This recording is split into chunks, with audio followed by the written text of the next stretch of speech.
Freedom is a heavy load, a great, strange burden for the spirit to undertake. It is not easy. It is not a gift given, but a choice made, and the choice made may be a hard one. The road goes upwards towards the light, but the laden traveler may never reach the end of it. Man approaches the unattainable truth through a succession of errors. Affliction comes to us, not to make us sad but sober, not to make us sorry but wise. You will be required to do wrong no matter where you go. It is the basic condition of life to be required to violate your own identity. At some point, every creature which lives must do so. It is the ultimate shadow, the defeat of creation. This is the curse at work, the curse that feeds on all life, everywhere in the universe. The gravest error a thinking person can make is to believe that one particular version of history is absolute fact. History is recorded by a series of observers, none of whom are impartial. It is change, continuing change, inevitable change that is the dominant factor in society today. No sensible decision can be made any longer without taking into account not only the world as it is, but the world as it will be. The saddest aspect of life right now is that science gathers knowledge faster than society gathers wisdom. Each generation imagines itself to be more intelligent than the one that went before it, and wiser than the one that came after it. Man is the unnatural animal, the rebel child of nature, and more does he turn himself against the harsh and fitful hand that reared him. It doesn't matter what you do, so as long as you change something from the way it was before you touched it, into something that's like you after you take your hands away.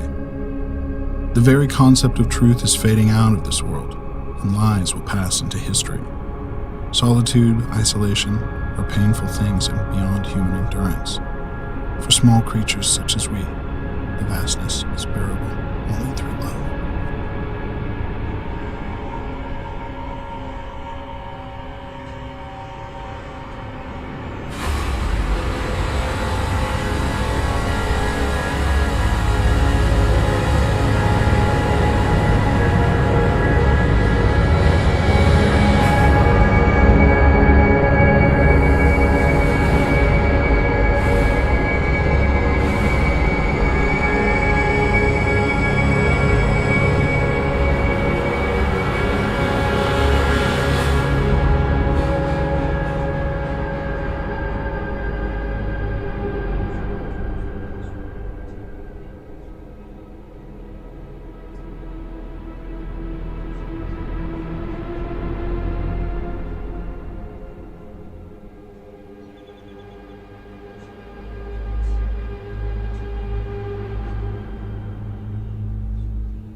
O blessed glorious Trinity, bones to philosophy, but milk to faith, which as wise serpents diversely, most slipperiness, yet most entanglings hath, as you distinguished undistinct, by power, love, knowledge be, give me such self-different instinct, of these let me elemented be, of power to love, to know you, unnumbered three.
Freedom is a heavy load, a great, strange burden for the spirit to undertake. It is not easy. It is not a gift given, but a choice made, and the choice made may be a hard one. The road goes upwards towards the light, but the laden traveler may never reach the end of it. Man approaches the unattainable truth through a succession of errors. Affliction comes to us, not to make us sad but sober, not to make us sorry but wise. You will be required to do wrong no matter where you go. It is the basic condition of life to be required to violate your own identity. At some point, every creature which lives must do so. It is the ultimate shadow, the defeat of creation. This is the curse at work, the curse that feeds on all life, everywhere in the universe. The gravest error a thinking person can make is to believe that one particular version of history is absolute fact. History is recorded by a series of observers, none of whom are impartial.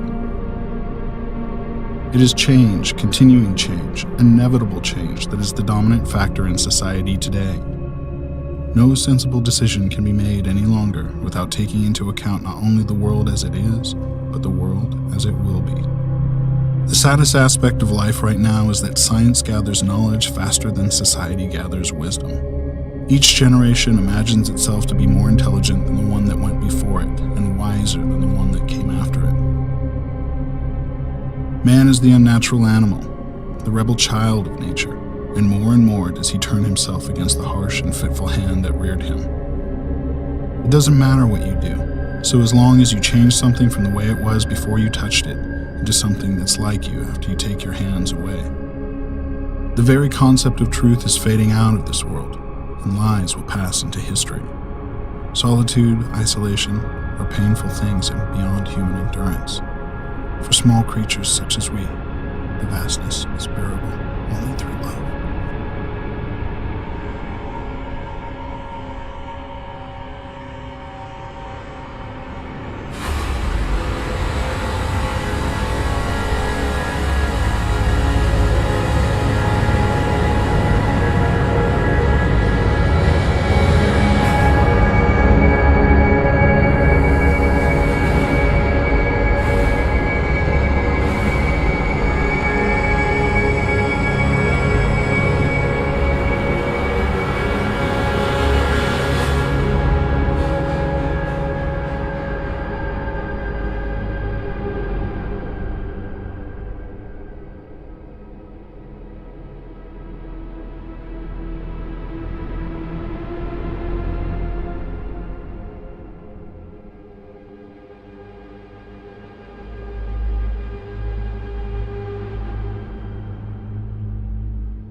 O blessed glorious Trinity, bones to philosophy, but milk to faith, which as wise serpents diversely, most slipperiness, yet most entanglings hath, as you distinguished undistinct, by power, love, knowledge be. Give me such self-different instinct, of these let me elemented be, of power to love, to know you, unnumbered 3.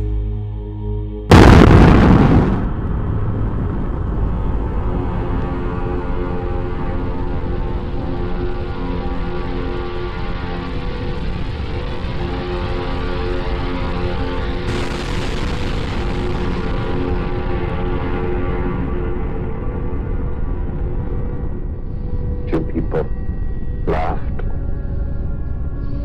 Few people cried. Most people were silent. I remembered the line from the Hindu scripture, the Bhagavad Gita. Vishnu is trying to persuade the prince that he should do his duty.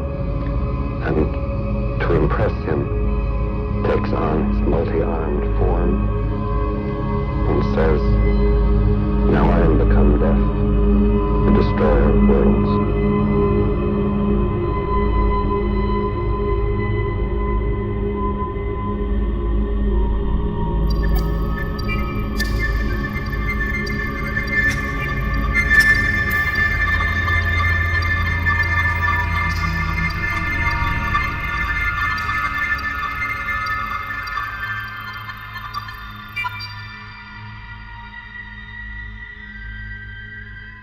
When the Trinity nuclear test was done, and Robert Oppenheimer said, "We have done this before," he was speaking from an informed perspective.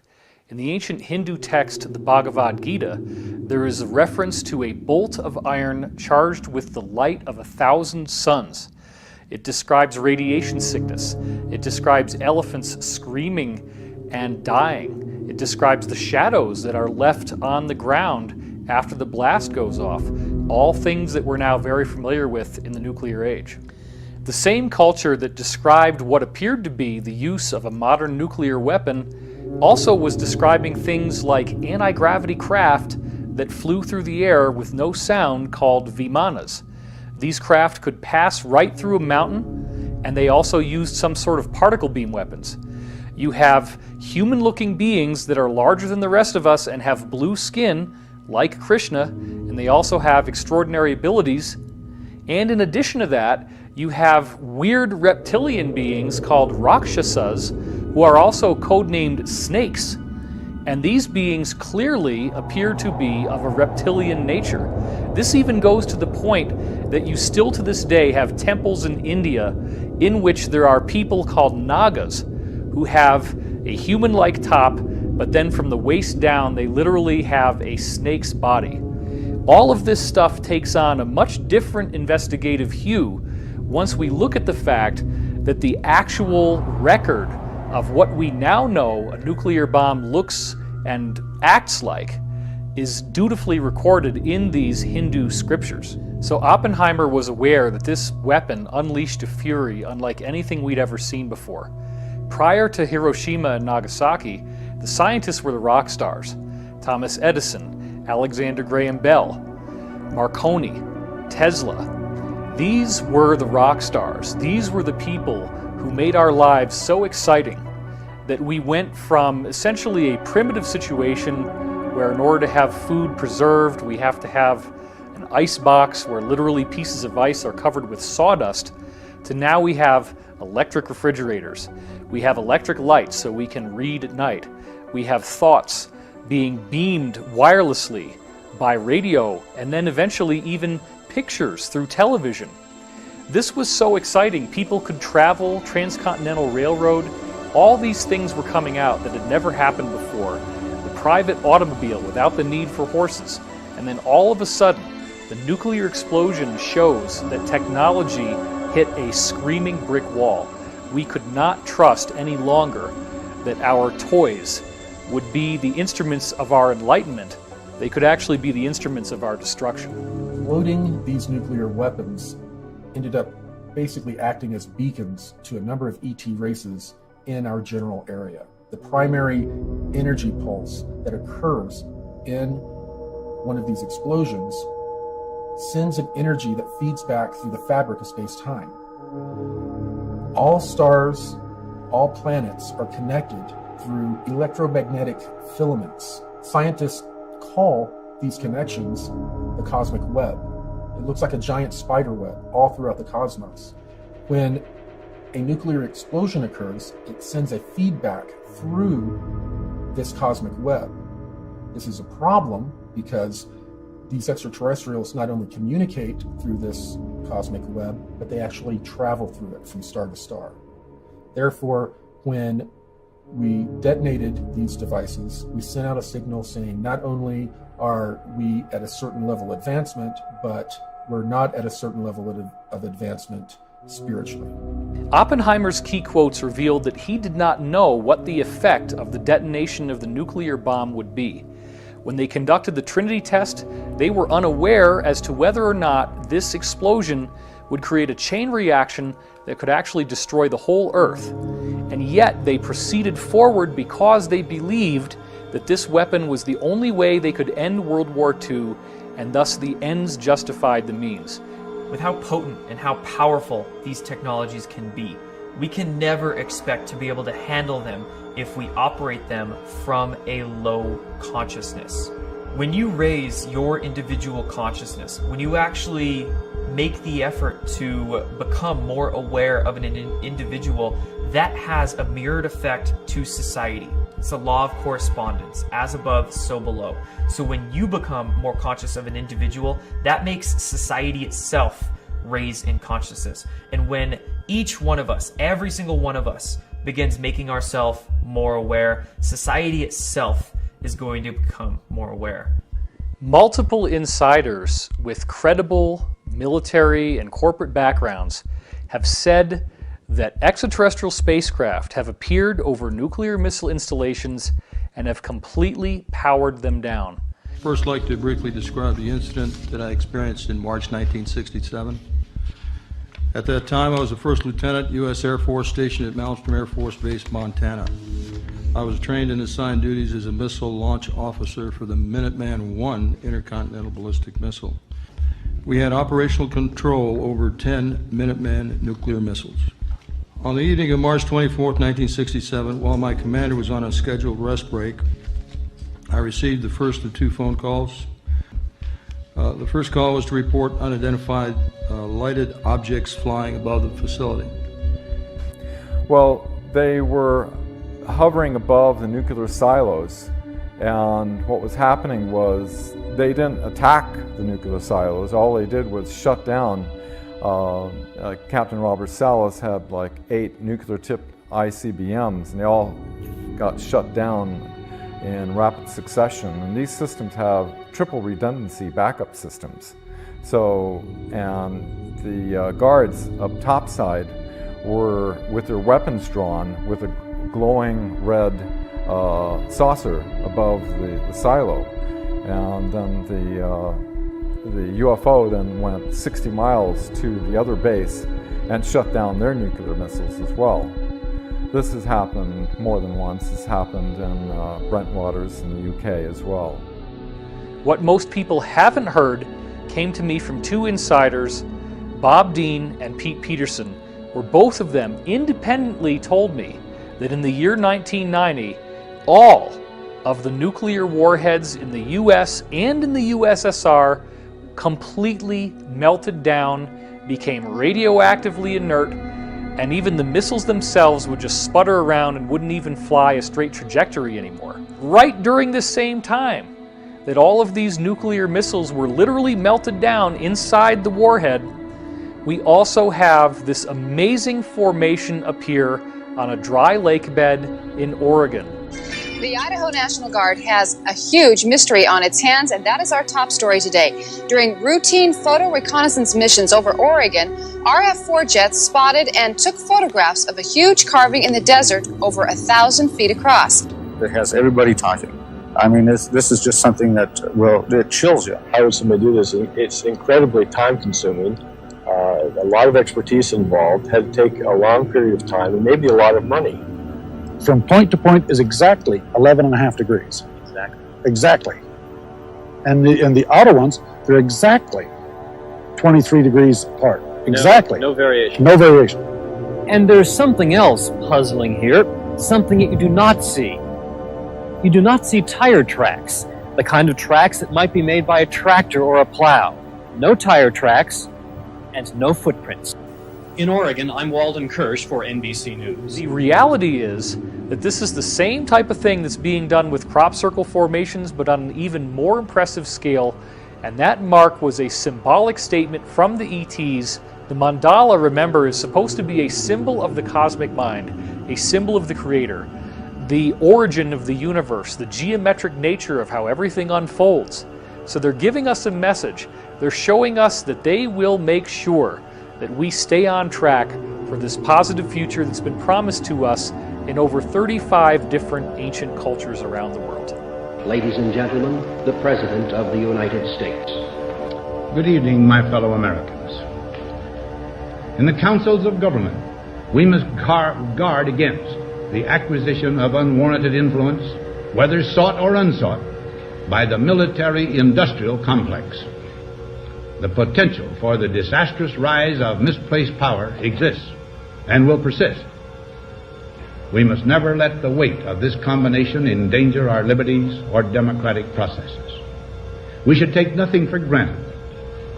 Only an alert and knowledgeable citizenry can compel the proper meshing of the huge industrial and military machinery of defense with our peaceful methods and goals, so that security and liberty may prosper together.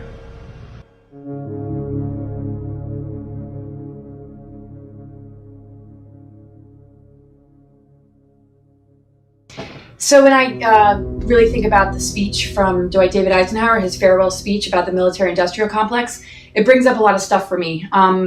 I was recruited to go off planet in 2006, and it seems to be related to the alternative 3 scenario that relates to creating colonies off planet, and the Mars colony was the planet that was being discussed during that time.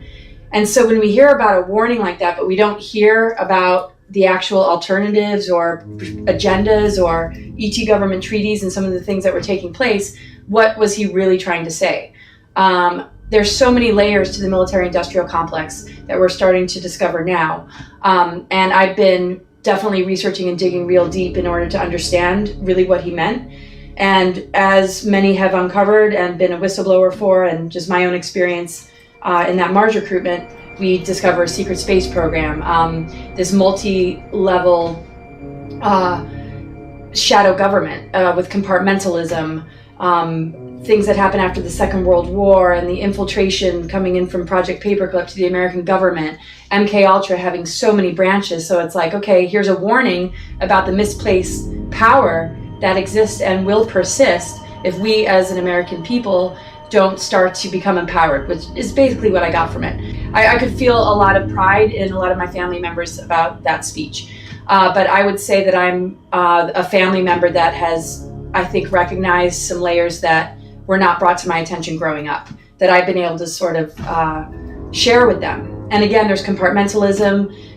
The NSA signed something in 1947 that made it legal, like a law, that you couldn't disclose this sort of stuff without massive ramifications. And here we are in this particular window, without oaths being signed by many of us, with more freedom of speech and more of an ability to bring light to all of this. And that's why the speech is really relevant, because it rings true to today. Those warnings are something that we're beginning to finally uncover. Actually started back in 1955 with the Eisenhower administration, that was forced into a treaty, somewhat of a surrender, with a Nazi faction that had been operating. One of the witnesses that was Brigadier General Stephen Lovkin, who was on Eisenhower's staff, who was aware that he lost control to the corporations and that it would not be in the best of hands. And so once this treaty was signed, Nelson Rockefeller restructured the whole CIA MJ-12 operations. So now our legal government is no longer in the loop. They also replaced the complete MJ-12 group that was originally set up by President Truman with Allen Dulles as MJ-1, or head of the MJ-12 operations, of all people, who was highly instrumental in the Nazi infiltration.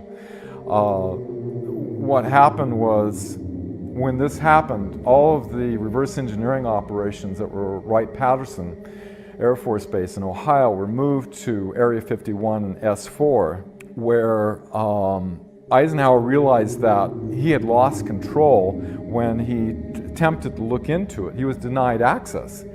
A five-star general was really pissed, so he threatened to invade Area 51 with the First Army out of Colorado. And until they allowed 2 agents to give a report of what's going on over there. And what they found was that several craft were being reverse engineered that were extraterrestrial and German origin. One of the ways that the Nazis obtained their advanced technology before World War II was through the use of a channeler called Maria Orsic. Maria Orsic was channeling telepathic messages from extraterrestrials that were offering her plans and schematics to actually create anti-gravity craft. Maria Orsic channeled this information for the occult Vril Society in Germany. This information was later used by these German secret societies to build out many of their crafts. Because they were focused more on the qualitative superiority rather than the quantitative, they were more focused on having more advanced technology rather than more tanks and boots on the ground, they were losing the ground war in Europe, but they were obtaining the more advanced technology. And to save that technology, they took it down to Antarctica pre and during World War II. In the late 1930s, the Nazis had an expeditionary group go down to Antarctica, and they found some very interesting things. They found a region under the ice that was created by geothermal heat from volcanoes, and there would be 3 miles of ice, and a few thousand feet above ground level would have been melted by the geothermal heat. And the rest of the ice acts as an insulator, causing it sort of like an igloo effect. And the dome would grow from the heat, the geothermal heat, and it would melt and run under the ice. And that was some of what was lubricating the ice and causing it to move. But underneath these areas, they were finding perfect areas to build submarine bases. So not only did the Nazis build out submarine bases, as they developed more and more of their space program, they developed out a massive spaceport. After these spaceports were developed and the Nazis had handed it over to basically the Americans began to develop more and more research and development bases in Antarctica. In the late 1950s, a treaty was signed that stated that Antarctica was only to be used for peaceful research. Well, we were basically arriving and digging giant holes under the ice in various areas and building out these giant complexes, much like I think it was called Project Icehorn back in the 1960s, where in Greenland, the United States Army Corps of Engineers was building out an ICBM base hidden under the ice, and it was very sophisticated. I'm told that they were very similar in when they were built and how they were built to the buildings that were built in this program. Companies that were given access to these R&D bases began to develop NBC testing, they called it, nuclear, biological, chemical testing, which in the programs usually translates into them working with clones, working with different chemical compounds to affect how people develop psychologically or physiologically. So a lot of very, very dark scientific programs began to be developed down in Antarctica, and indeed are going on to this very day. One of the biggest things that the cabal does not want us to know about are the existence of these R&D bases and all of the horrible crimes against humanity that are occurring on these R&D bases. On December 9th, 2015, William Tompkins released his epic book, Selected by Extraterrestrials. I became aware of it early in 2016, but it wasn't until he had conducted several interviews that he and I became friends and began speaking regularly.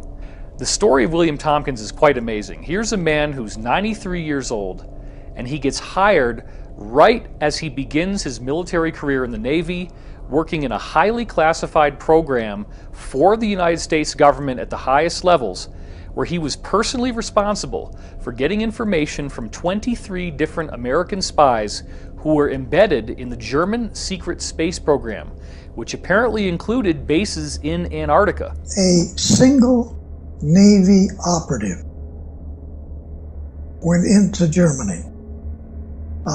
This is like 1939. He didn't believe this, but there was very strange organizations and different research groups all over, not just Germany, but in the occupied countries too. And strangely enough, Germany was putting in production fantastic vehicles. They didn't have wings on these aircraft. They didn't have empennage or tails. They had landing gears. Some of them were triangular shaped. Some were rectangular shaped. Some were round shaped, like a saucer. And so he, being a spy for the Navy, found out all of these fantastic situations that were going on inside of Germany. And this is an important point. Instead of him going to his boss, coming back to the United States, he went directly to the Secretary of the Navy, Forrestal. Forrestal gets tapped on the shoulder. He gets told, don't select a Navy officer to head up these operatives. What?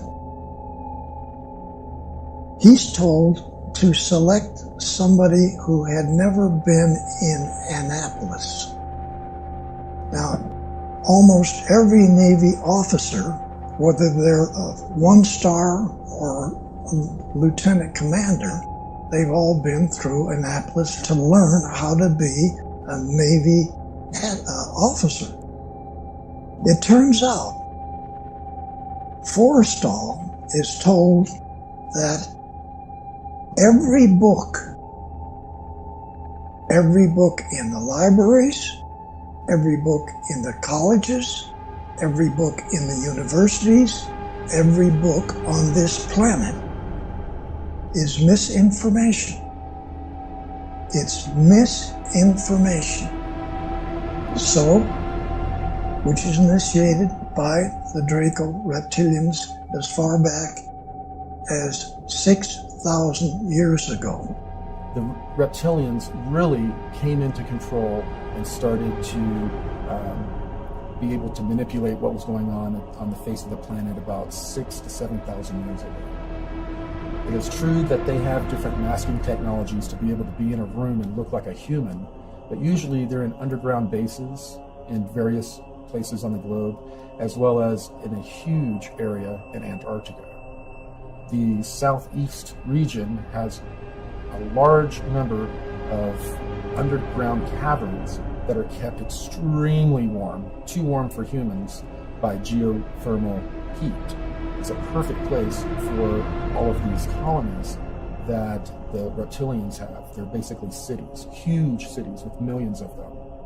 So, the Secretary of the Navy selects Rick Obata. He's not even an American. He comes over here with his family. He goes to school here. He goes to the second year in high school. He leaves school. He joins the Navy as a third-class seaman, works his way up in the Navy. Now he's a commander. Okay? That commander is selected by the Secretary of the Navy to head up all of these operatives, to go back into Germany and find out what's going on. Because that individual had never had misinformation given to him about every technical field on the planet. Everything we learn in the establishment-controlled education systems is specifically designed to program our minds away from the truth. Physics is wrong. Medicine is wrong. History is wrong. Everything we are taught in textbooks is mainly wrong. And this is done purposefully so we don't understand how to move our bodies, how to feed our bodies, what really happened in the past, what technology can really do these days. All of these things, if we learn them, would help us empower ourselves, would help us actually understand what's really going on with our reality. Now, if you were to go to San Diego and look over at North Island you're going to see a tall building like this. There's a small office in the top of that building, which is a secret office for the admiral. This is where the operatives come to. So the admiral's aide comes to my barracks, taps me on the shoulder, and he only says one word: he's here. We drive over to that building, we get up to the top, we go into this conference room, a small room. Admiral Riccabata sits here, I sit here, and one of 3 other bosses that I have are all captains. So now I have 3 captains as bosses, and now a 2-star admiral. He just got another raise. Wow. He just came back from Lockheed. He just came back from Scripps Institute. He just came back from all the aircraft company. Wow.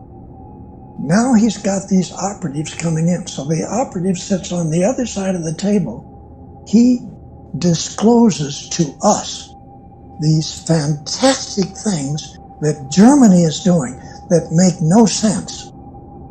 Now I have 8 girls and 3 PhDs as a group.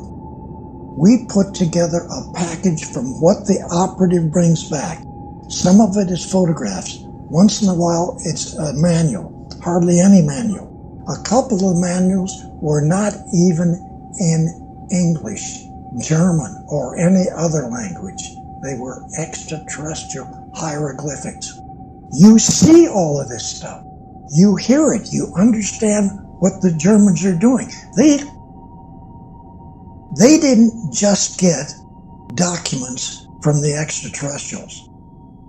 They got brand spanking new space vehicles. Here's one. Here's another one. They brought these. They take you inside. They show you how to drive it.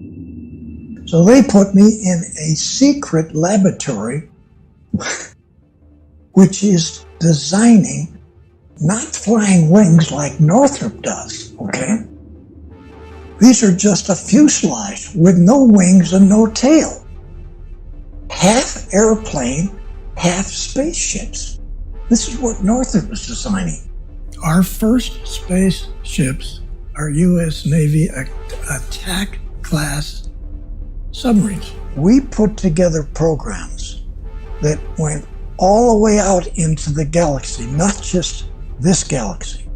The military-industrial complex, back when they were testing a lot of the technology that they had received from the Nazis after World War II, as well as from ETs, when they were doing proof of concept testing, they had attached this technology to a regular submarine, and then they flew it out of our atmosphere. That was the first time that they were really able to fly a vessel out of our atmosphere using electrogravitic technology. The reason that they used the submarine was, of course, because they were self-enclosed. The crews that served on them were used to serving 6 months or more away from home, having all of their supplies with them, and they had the psychology of being able to handle those tight quarters for such a long time. The technology developed to a point to where they developed the finances, this financial schemes, to begin to build out fleets of these long cigar-shaped craft. Some of them were kilometer long or longer, and they could make them longer by putting in sections. And the sections were modular, just like in modern submarines. They could take apart the fuselage and pull out sections.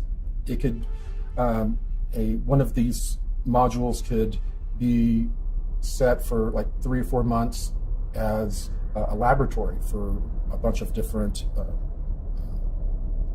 scientific programs. And then at its next time at port, the modules are swapped out, and then it's a hospital ship. The modules are swapped out the next time, and it's a troop transport, or it's just a long-haul freighter. So these ships are very modular, and in the beginning they were using power systems that were nuclear. Then they moved to thorium type of electrical generation. And then they moved to some sort of 0 point electrical generation. And that is what they currently use. This is totally unreal that this happened like in 1942 on this planet. Extraterrestrial come from who knows where out in the galaxy. Germany gets to be the country that these Draco reptilians pick out to do 2 types of missions. One, to remove all of the people that Hitler didn't want in his country, and every one of them around the planet. 2, to take every man, woman, and child on this planet and put them in slave factories, men, women, and children, to build and construct all these different types of Draco Navy space battle group ships. This may sound like insanity. This is what happened. He had concluded from what these insiders were telling him that the Germans had actually made treaties with a highly aggressive and highly negative reptilian humanoid race that they've called the Saurians or the Draco. This treaty involved the Nazis actually being given workable technology that is built with our own conventional systems. They use a sort of mercury turbine, a type of mercury called red mercury. And then they are actually able to leave the Earth.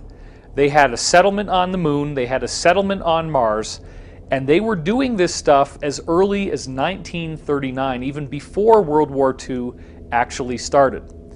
As you can imagine, everybody was thinking he was crazy, but yet these insiders were reporting literally standing there, in which you have 8 foot tall, even 12 to 14 foot tall reptilian extraterrestrials, terrifying in appearance, they smell bad, actually advising the Germans on how to build this stuff in these various bases, including that in Antarctica.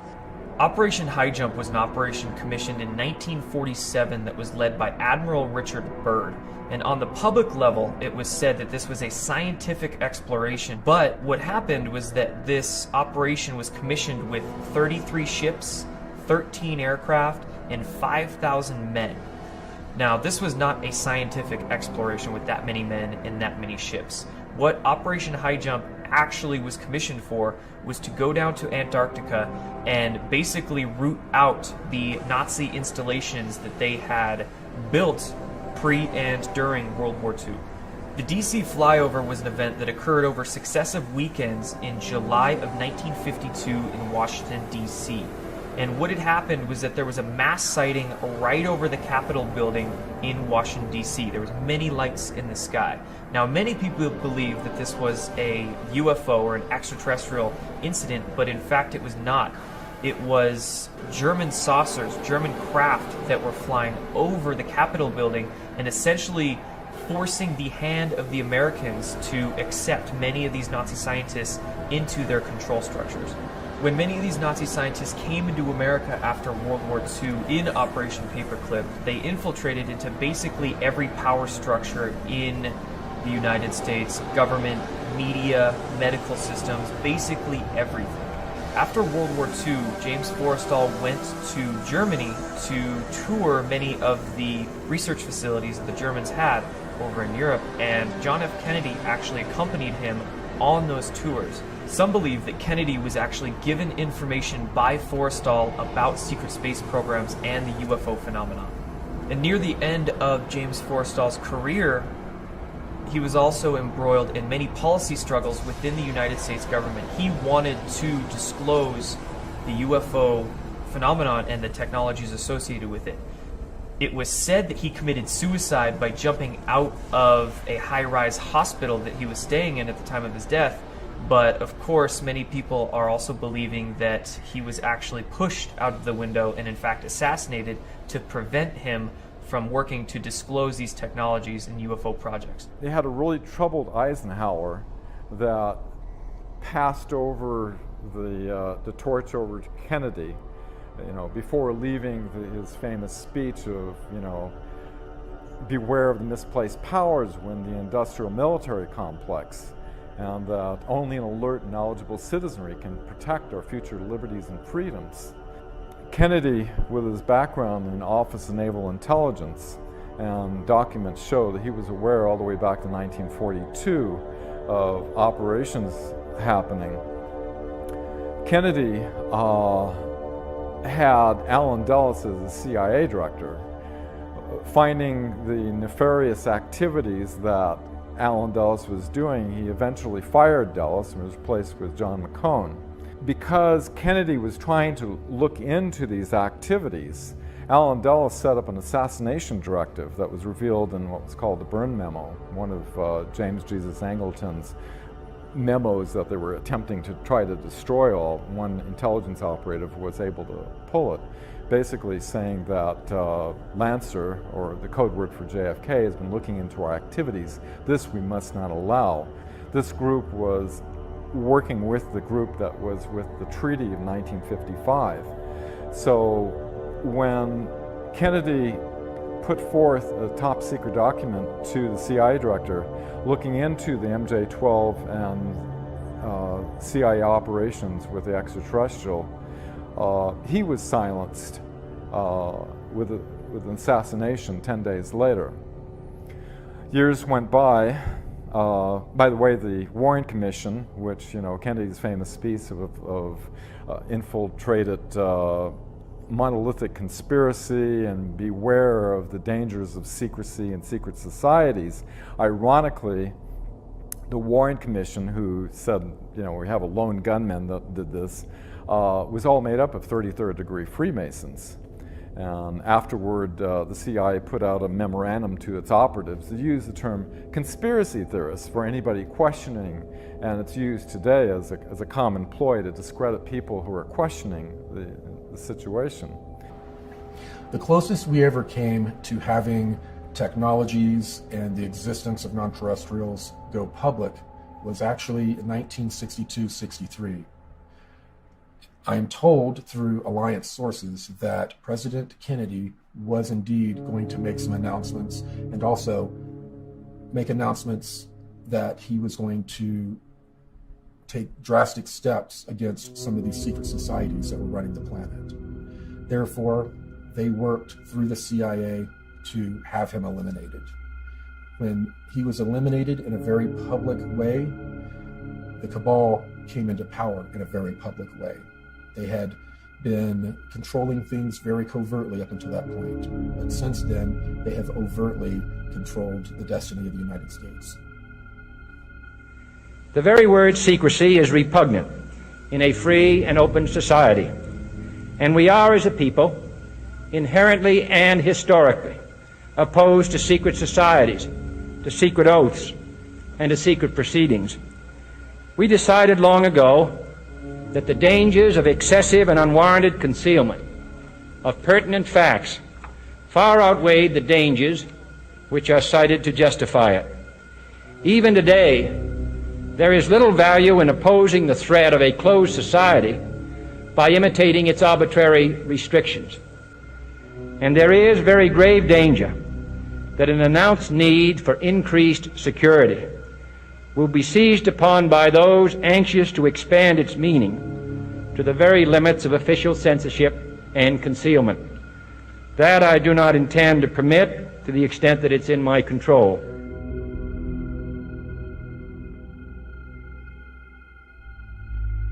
You were both in Skull and Bones, the secret society. It's so secret we can't talk about it. What does that mean for America?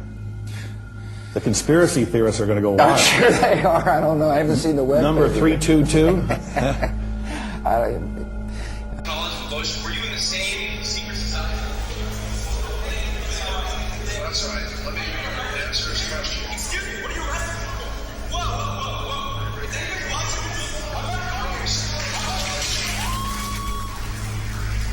Yale University is 300 years old this year, and were you to visit its campus, you would see that it still has exotic clubhouses, which look like tombs where Yale's legendary secret societies meet.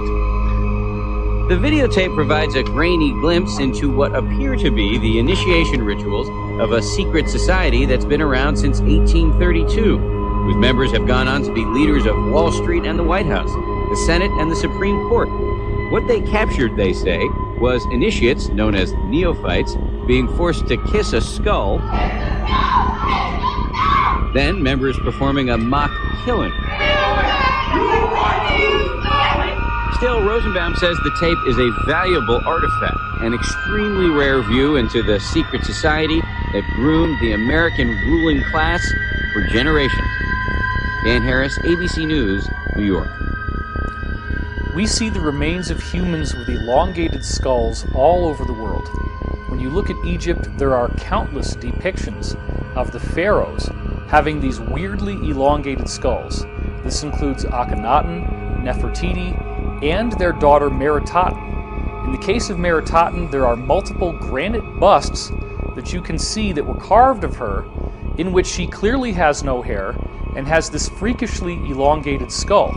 And remember, this is a culture that was apparently building pyramids at the time that these sculptures were made. The people with the elongated skulls had apparently been keeping their lineage secret and hidden in the Egyptian priesthood.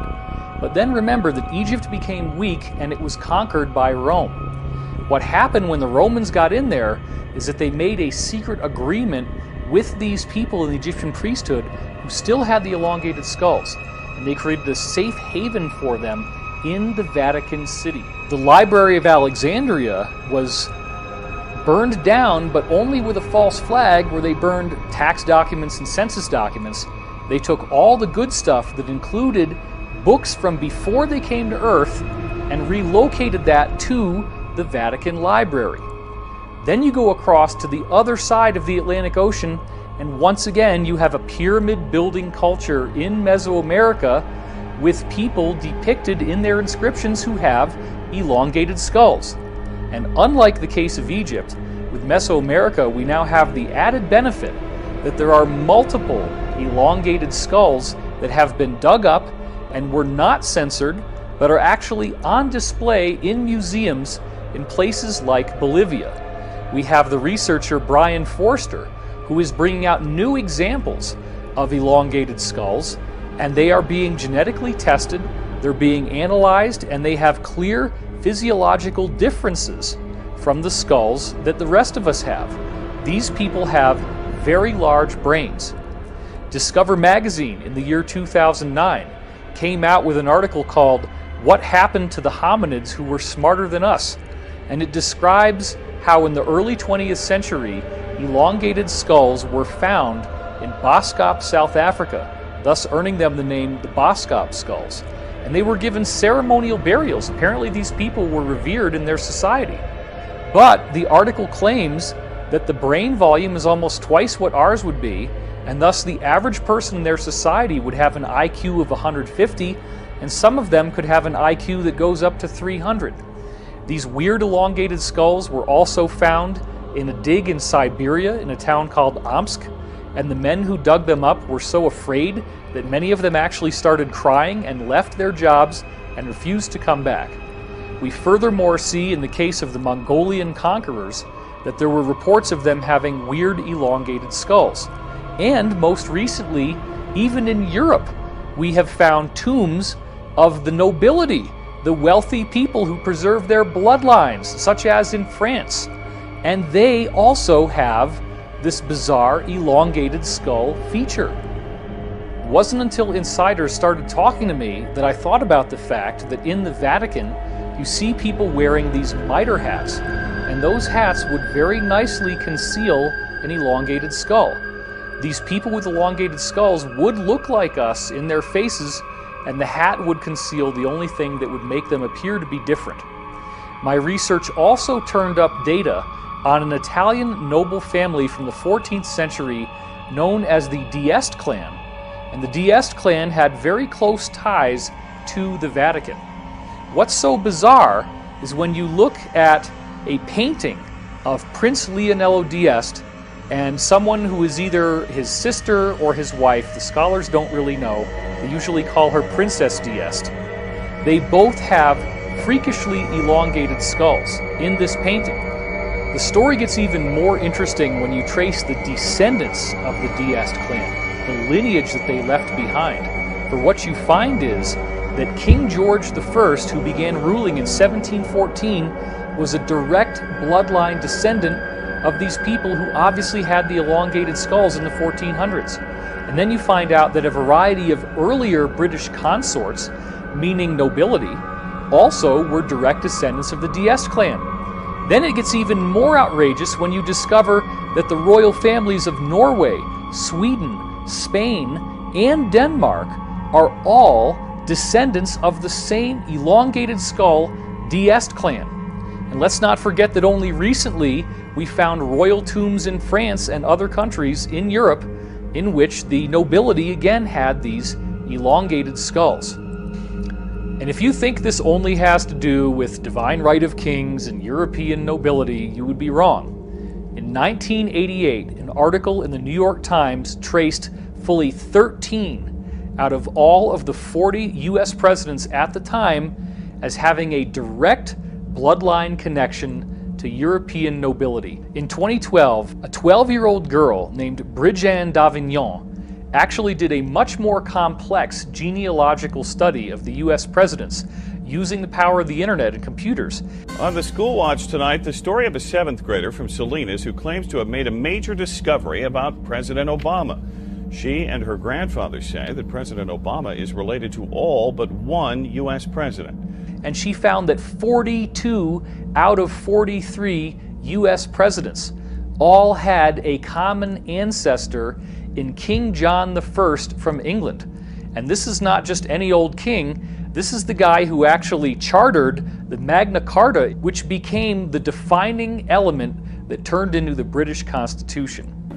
D'Avignon says she spent countless hours on the internet over the summer researching the lineage of our presidents, a project that started with her trying to trace her own family tree. But I'm the first historian to do all the presidents. So that's almost all of the US presidents that we've ever had.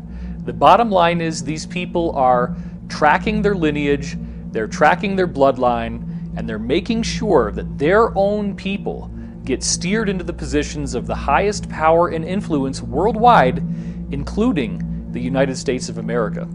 Within secret societies, there can be both good and bad people, white hats and black hats. So many of these secret societies are, of course, involved in very dark practices. But there are also secret societies out there that are harboring knowledge and information and technology to keep it out of the hands of the deep state or the black hats or the people that would do detriment with these technologies. Some of the, I guess, very well-known elites, names I won't mention, but are on the front lobes of most watching this video, are highly involved not only in some of the slave trade aspects, but are also involved in dealing with non-terrestrials and dealing with organized crime down here on Earth and how it's related to these programs. I will tell you, Director Deutsch, as a former Los Angeles police narcotics detective, that the agency has dealt drugs throughout this country for a long time.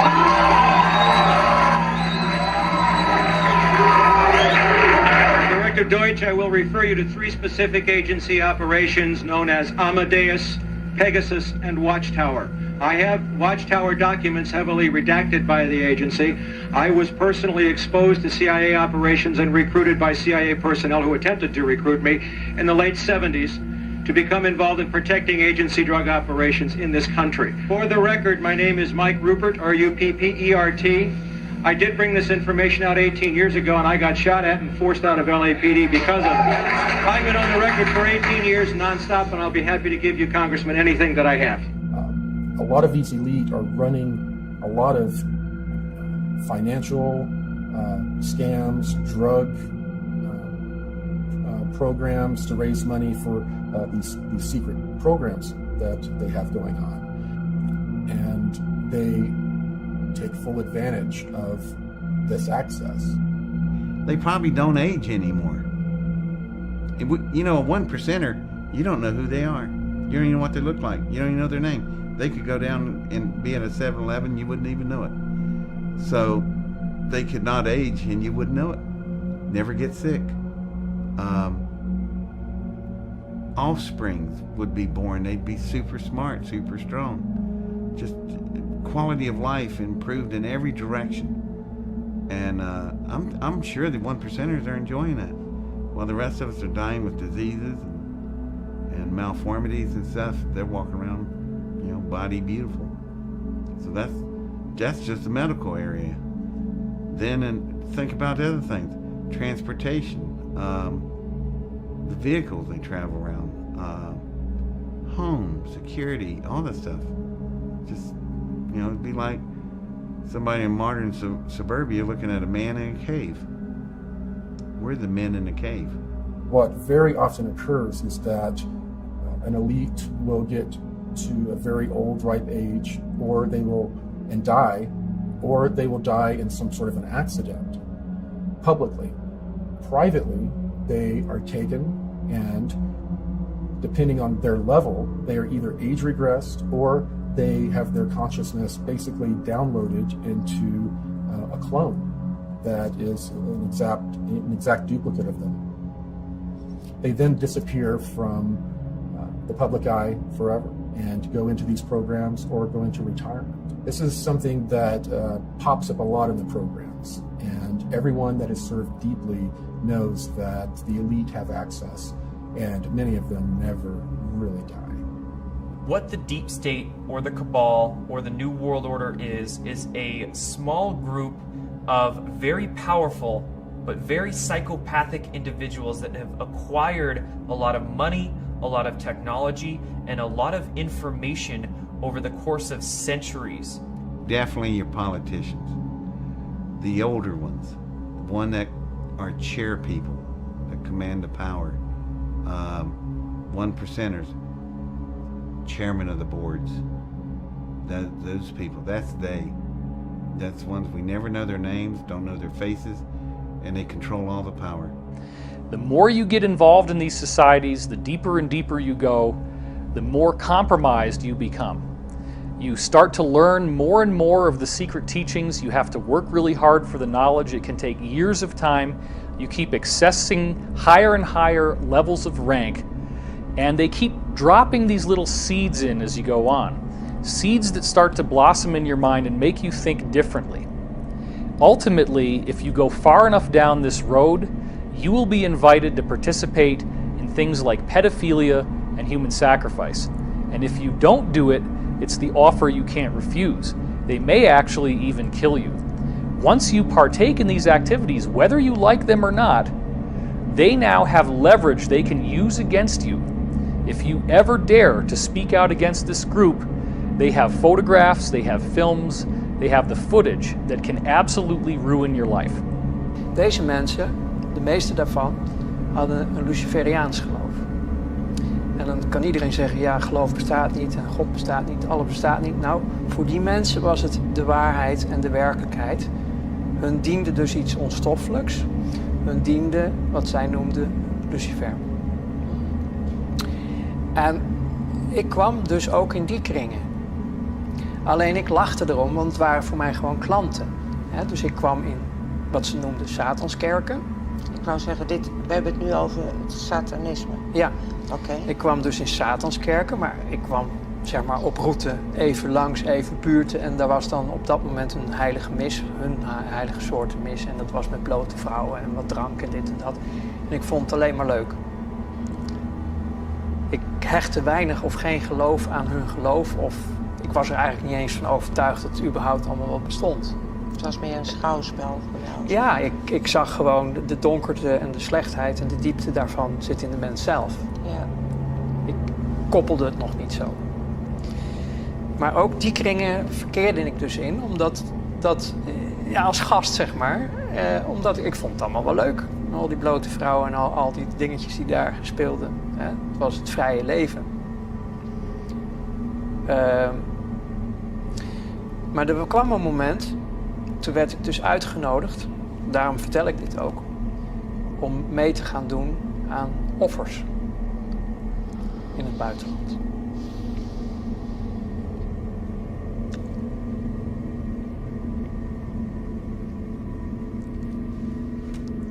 Dat was het breekpunt. Kinderen. Oké. Dat werd je gevraagd. Ja, ik kon het niet.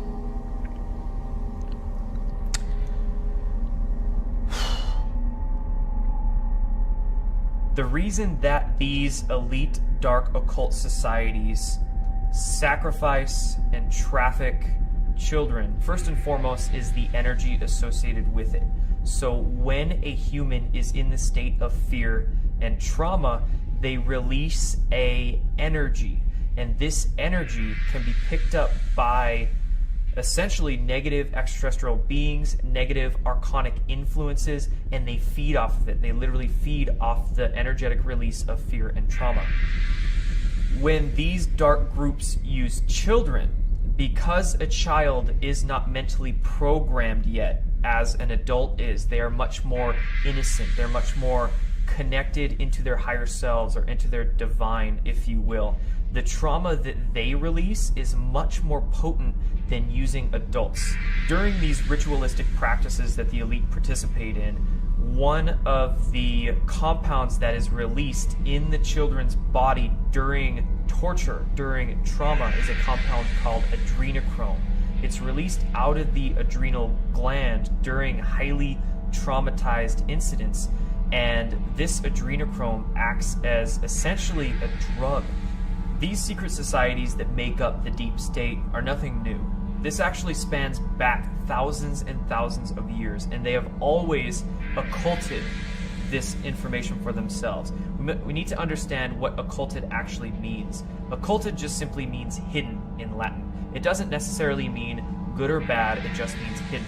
So these secret society groups have hidden or occulted this information for thousands and thousands of years. They've kept it to themselves, and they haven't shared it with anybody outside of their inner circles. The secret societies are really more of a front organization that they use to recruit people, and they will gradually over time find out exactly how ruthless and bloodthirsty you are. It is only as you go farther and farther into this, you become embedded with your brothers in a brotherhood, you become more and more involved, you get deeper and deeper in, that then they start hitting you with the really heavy stuff. Until we face as a society that these things are actually happening and that there is a centralized control group that is responsible for this, we will be doomed for these people to continue to exert their control over us. If we don't learn how to respect each other, then we're never going to make any progress.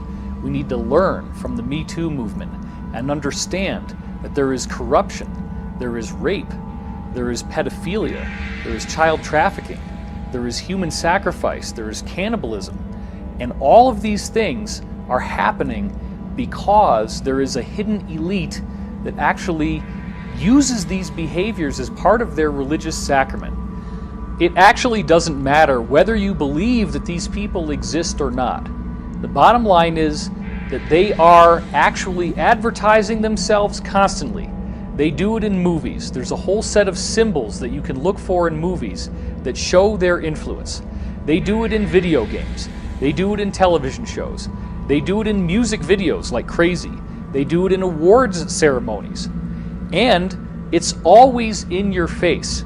Now is the time for us to get our heads out of the sand and understand that even if these things do seem unthinkable to us, there are people today who are actively practicing this. The evidence is voluminous, and really what it boils down to is that people don't want to look at the evidence because it is so upsetting. In our obsession with antagonisms of the moment, we often forget how much unites all the members of humanity. Perhaps we need some outside universal threat to make us recognize this common bound. I occasionally think how quickly our differences worldwide would vanish if we were facing an alien threat from outside this world. And yet, I ask you, is not an alien force already among us?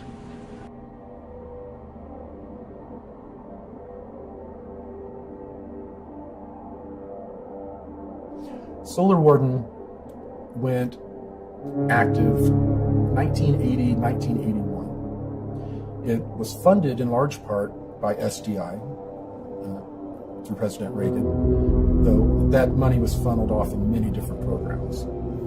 Solar Warden was developed to do exactly what its namesake says, to police our solar system. We were now able, we had the technology to prevent these interloper ET races from coming into our solar system, grabbing our people and leaving. We could now stop them. So Solar Warden was developed and began to do its job of policing the solar system. At the same time, we had the Interplanetary Corporate Conglomerate, which is made up of all of these military-industrial complex corporations. We have all of these other programs that are developing technology at the same time and are developing much, much more advanced technologies.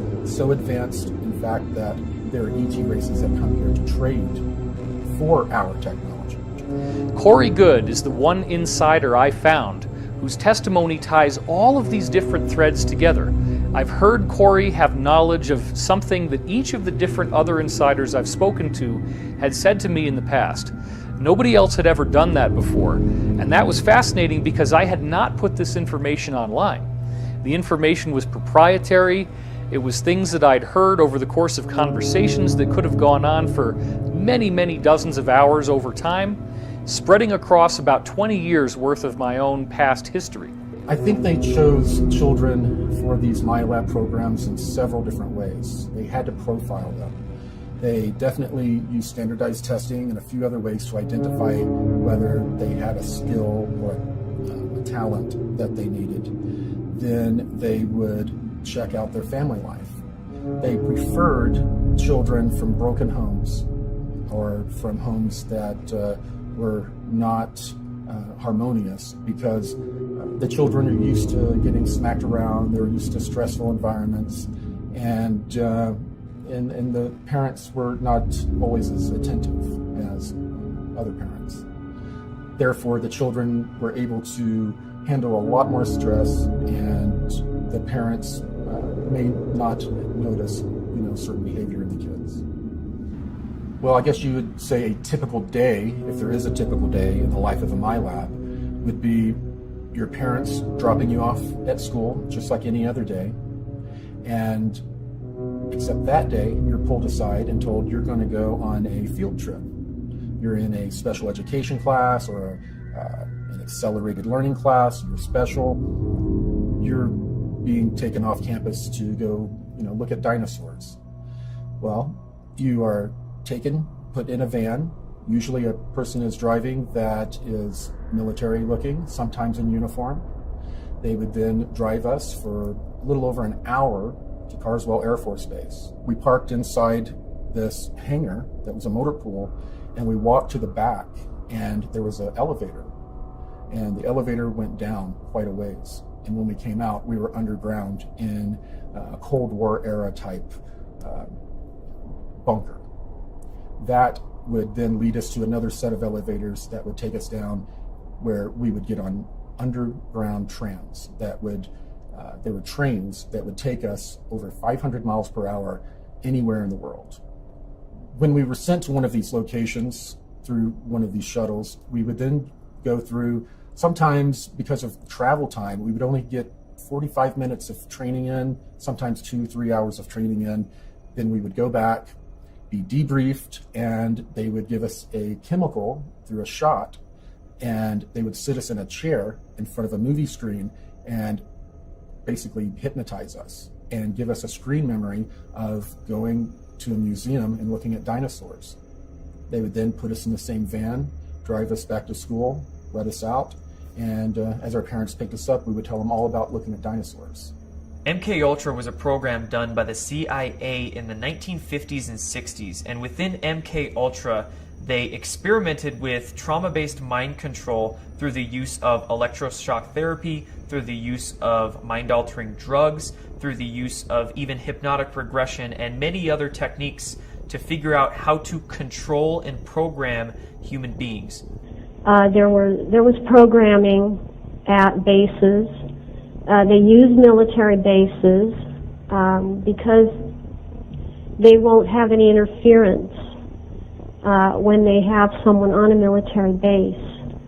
And a lot of my programming took place on military bases.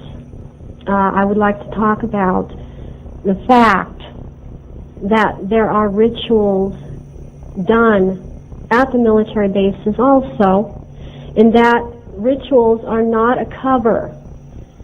The people that do the mind control are involved, and rituals are very much a part of how they do things. For example, naval intelligence members or people that are in naval intelligence are usually very involved with Ordo Templi Orientis. And that doesn't mean that everyone in naval intelligence is involved in that. But naval intelligence is responsible for a lot of overseeing of ritual activity in this country. And they are responsible for a lot of this going on. There are other organizations, other agencies involved, but naval intelligence is very involved. We were taken to some kind of facility out on the Nevada desert, and for a long time I thought it was Area 51. But there was also another underground facility at Tonopah, so either Area 51 or the Tonopah facility was taken to a medical dispensary type of place, and was sat down in a waiting room with the lights off. Everything they did seemed to be to cover memory, to make sure that if anybody did remember anything, being in a room with the lights off, you wouldn't be able to see the people clearly, things like that. I was given fatigues to wear that night, with no rank insignia, no name tags, no identifying marks of any kind. Was forbidden to speak to the other people that I was out there with, beyond what was necessary to run the test. So the situation they put us in was very isolating and very frightening, terrifying actually. And so we got to this facility, we sat down in this waiting room with the lights off, and I still see it really clearly. I could draw a picture. And one by one we had to go off to the side in this little room. Finally they called my name and I went into the little room, and it was a small room. There was a security guard in there in desert camo fatigues wearing a sidearm. He was standing at parade rest, and I was told to lay down on this stainless steel examining table that looked old, like it was maybe from the 40s or 50s. And I laid down on there fully clothed, didn't have to take anything off. And I waited for a long time with that security guard watching me. And finally some guy in a white lab coat came in, the same door I had gone in to the room in. And he said, "Stay calm," 3 times in this really deadpan, monotone voice. And he walked past the security guard, up the right side of the table, got up to the right side of my head, and then he had a hypodermic needle hidden in the sleeve of his lab coat, and he injected me in the side of the neck right here. And whatever the chemical was went straight to my brain. And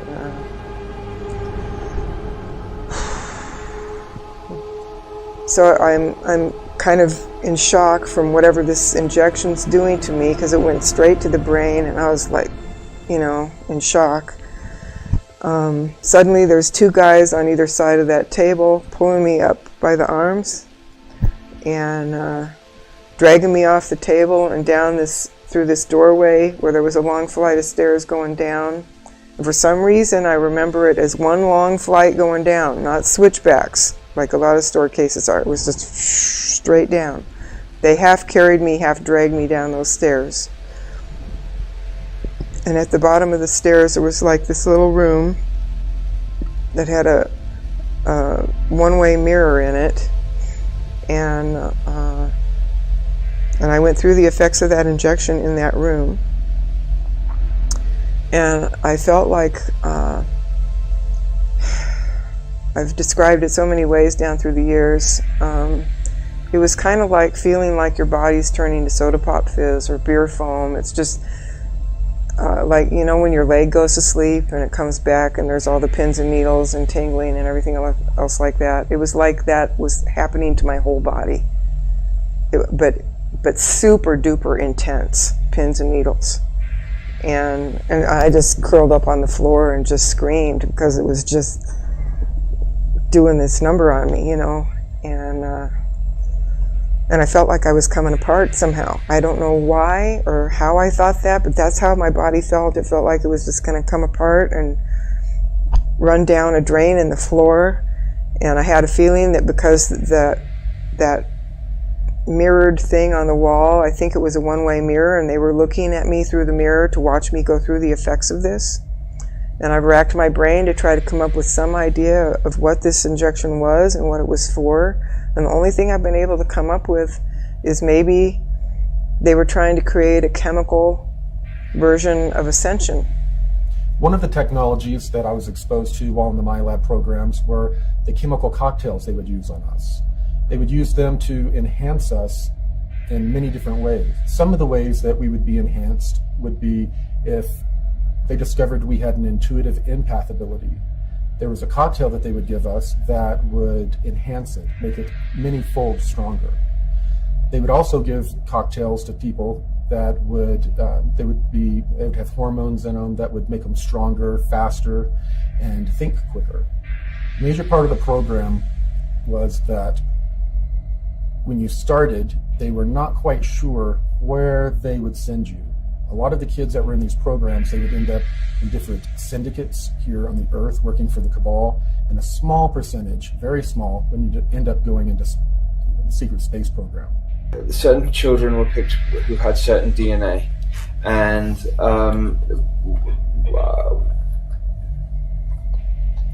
I was connected with that. And what they did was, when we were like 5 and 6 years old, they took us there, and they trained us, and we did.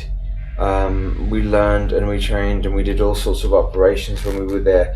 Now, when I was 5 years old, my parents moved to Los Angeles at the time, out of the blue, and I was living on Sepulveda Boulevard, and the Mars jump rooms for children were on at 999 Sepulveda Boulevard. I now know. So and I didn't know, so I had these memories before I knew that this particular information about these Mars jump rooms on Sepulveda Boulevard. It was a lot of training. So say from 5 years old to 25 years old was spent there, and I know some of the people now who are back here. But what they did then at the end of the Mars, at the end of that thing, is they used age regression technology, brought us back to 5 years old, and then placed us exactly back to where we were. The reason so few went into the secret space program was that most of the participants, almost all of the participants, are pulled from various military branches. They bring people in to the military, send them through training, testing, find out where their skills lean, and if they have the fortitude for this type of mission, and then they're invited in or drafted in, and they'll serve a 20-year term. And this is referred to as a 20 and back. And after that 20 years, they're actually age regressed and regressed back in time using a technology that was handed to us by non-terrestrials. And then they were buttoned up in time and placed back in their life. And then they finish out the rest of their military term and then return to civilian life, having no memory of serving in the secret space program. The whole point of regressing people back in time after serving in the 20 and back and wiping their memory has to do with a deal that was made with an extraterrestrial group that gave us that technology. There's a Nordic group that are engaged in a time and space battle with a reptilian group. This battle's gone on for many thousands of years. When delving into this research, some people formulate ideas that there's only good extraterrestrials here or there's only bad extraterrestrials here. But we need to understand that the law of polarity is universal. There's both good or benevolent extraterrestrials here to help us, and there's negative extraterrestrials here to essentially feed off of us and traumatize us into a state of fear. These negative extraterrestrial species involve some gray species. They also involve many reptilian species and many non-physical archonic entities that can also remotely influence and utilize much of that fear energy and traumatized energy that we release. Towards the end of my training, it started to become pretty clear that I had done very well in the intuitive empath training. I'd done very well in the rest of the general training that I was given. And I was starting to be introduced to non-terrestrial beings. So it became very obvious that I was going to be interacting with non-terrestrials, and I assumed it was going to be in an off-world environment. Little did I know that I was going to be drafted in this program when I was 16 years old. And it was during my Christmas break, between the age of 16 and 17 years old. I turned 17 in February. I was taken from my room. I was then taken to Carswell Air Force Base. I was then transported to the moon, where I sat and signed a bunch of papers that were non-disclosures, were just a big stack of papers signing my life away when I wasn't even 17 years old yet. The Lunar Operations Command is a moon base, and it was built out originally by the Germans in the late 1930s, early 1940s. While they were building this complex, they had utilized an ancient alien building that was not too terribly far away. They had found a bunch of these buildings on the moon, and they had found one of the buildings that they were able to patch up with some of the concrete they made from the local regolith.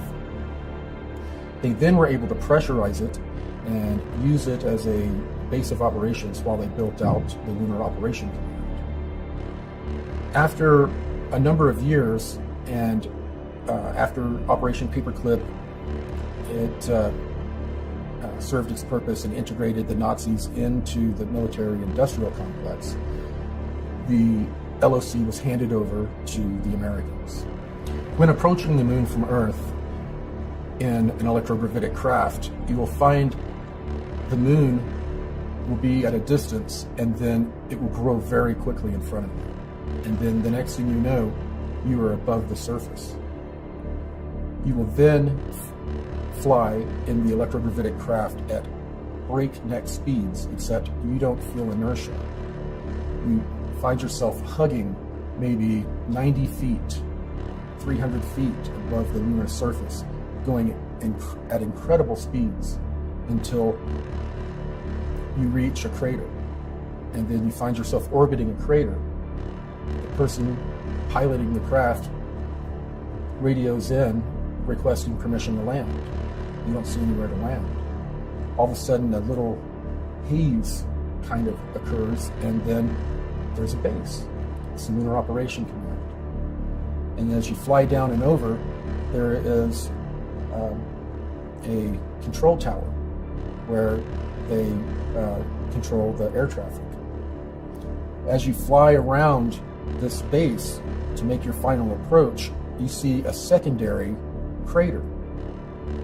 And as you fly down into that crater, it's fairly deep, and you end up popping out into the lava tube section, where you immediately see a giant building built into the middle of that lava tube that blocks it. And it's built kind of like the shape of a bell. And it looks like the outside of a battleship almost, the way it's built. You then fly in and land in the bay, and you're now at the Lunar Operation Command. Well, some of the testimony that's come to me over the last year in particular has been nothing short of startling in terms of the degree to which the space program, the secret space program, has expanded. I've talked to people who have said that there is and has been an ongoing extrasolar planetary colonization program that's been going on for decades and decades. I mean, to the point where one of the people who had actually gone, and this was the claim that he made, that he was on a warp-capable spacecraft that went from here to the edge of the Andromeda Galaxy in 20 minutes, and that when they got there, they located at least 8 Earth-like planets in some of the star systems along the edge of the galaxy, and 8 of those planets had human life on them. They were Earth-sized planets with sun-like stars similar to our sun, at approximately the same distances. They wound up using some kind of radio telemetry sensors to determine which ones were broadcasting in conventional radio and television signals. They found 2 planets like that, 2 of which were speaking English. And the minute I heard this, I thought, well, this is complete baloney, or this system, this whole program has been going on for a lot longer than anybody would have dreamed. But he described seeing cities and roads and cars and people and conventional clothing speaking English. And there's only one way that that's possible, I mean, other than parallel universe type of a scenario, and that is that the program's been going on for much, much longer. Right after about the 6-year mark in my 20 and back experience, I found out some very disturbing details that no one on the ship knew about. And, well, almost no one. I was approached by a petty officer Wheeler, someone who I honestly had a crush on, and she used that to her advantage. She needed me and an engineer to help her get into a room, a restricted room, and look into some pods. She wanted to know what was in those pods. She had a bad feeling. Well, we helped her get in, and I was standing watch. She and the engineer opened up one of the pods, and they were cryogenic chambers, and they were full of people that had basically looked like they'd been filleted and cleaned and sent to the market. While I saw this a little bit from a distance, gas was escaping from this pod, and it overcame the petty officer and the engineer, and they collapsed. And as I was turning to run through the door I was watching through, I collapsed. After I came to in the sick bay, they had explained that the 2 others had died in the accident, and that I was being held for debriefing. I was then debriefed, told not to repeat the information to anyone else. If I wasn't a valuable intuitive empath, my fate would have been much different. So they sent me back to my regular duties and told me that from time to time I was going to be pulled over to work on a different deck on a different project. And this project was basically a galactic slave trade. It turned out that for many decades, while we were developing the technology to try to fight some of the negative ETs, there were extraterrestrials that were coming into our solar system, were coming to our planet, would swoop down and kidnap people and leave, and then take them and trade them off into some sort of galactic slave trade that's going on. After a while, the benevolent powers that be decided, you know what, this is a commodity. If we start calling our own people and trading them off to these extraterrestrials, we can get trinkets, we can get technology, we can get biologicals, and that's what happened. They would trade human beings for biological samples, much like what Emery Smith would end up receiving in his lab and doing different experiments on. And they would also get technology, and they would trade the humans off. The humans would go off to be used in any number of ways. Humans are very coveted, not people aren't only leaving to be food for reptilians. That's a small percentage. Most of them are being used for their skills. Humans are very well known for our engineering, our creativity, our ability to bring things from our mind and create them and engineer them. And strangely enough, we're coveted and used in that fashion. So the Cabal group has been basically utilizing human beings as a resource. So as little groups of people from all of these different programs started to join and work very quietly and secretly to not only find out the full truth of what was going on, but find a way to combat it. The SSP Alliance is a very small fraction of the overall secret space program or secret space programs, under 1%. So the only technology that they have is what they brought with them when they defected. It is a ragtag group that is doing their best to bring full disclosure to humanity. They don't want a slow, protracted disclosure. They want all of these technologies given to all of humanity at once, not to any one group, any one country, to everyone at once. And that is what the Secret Space Program Alliance has been working for.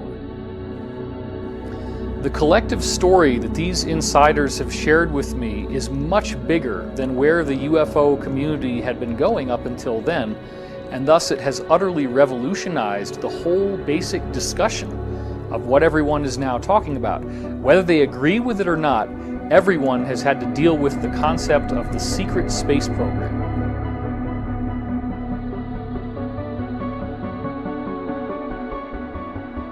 According to some estimates, we cannot track $2.3 trillion in transactions. On September 10th, 2001, the day before 9/11, then Secretary of Defense Donald Rumsfeld testified in front of congressmen about $2.3 trillion missing from the Pentagon. In 2015, an Inspector General report came out detailing that number grew from $2.3 trillion to $6.5 trillion missing from the Pentagon. This money is going into unacknowledged projects both above our heads and below ground, into deep underground military bases and secret space programs with technology far beyond what many of us can even realize. Our black budget, for instance, garners $1.023 trillion every 2 years. It's over $500 billion a year. Right now, there are 131 active deep underground military bases in the United States. There's 1,477 of them worldwide. Each one has an average cost of 17 to 19 billion dollars. Each one is built in the site. It used to be it would take a year to 2 years to build each one, and now they're capable of building a couple of them a year. With sophisticated methods. Area 51 is only one base, one of the 131 bases. Of these 131 bases, I call Area 51 a mega base. It's got more than one base in it. It's Tonopah Test Range, Area 51, S2, S4, Groom Lake, and a host of others. Now, these mega bases are gobbling up our gross national product. Right now we're spending 28% of the gross national product on building underground bases solely. China has built 50 different ghost cities that collectively are built to hold an estimated 64 million inhabitants. The apartment buildings, the roads, all of the infrastructure, all the plumbing, all the electrical, everything you need for a city, and there's nobody there. 50 cities, 64 million people.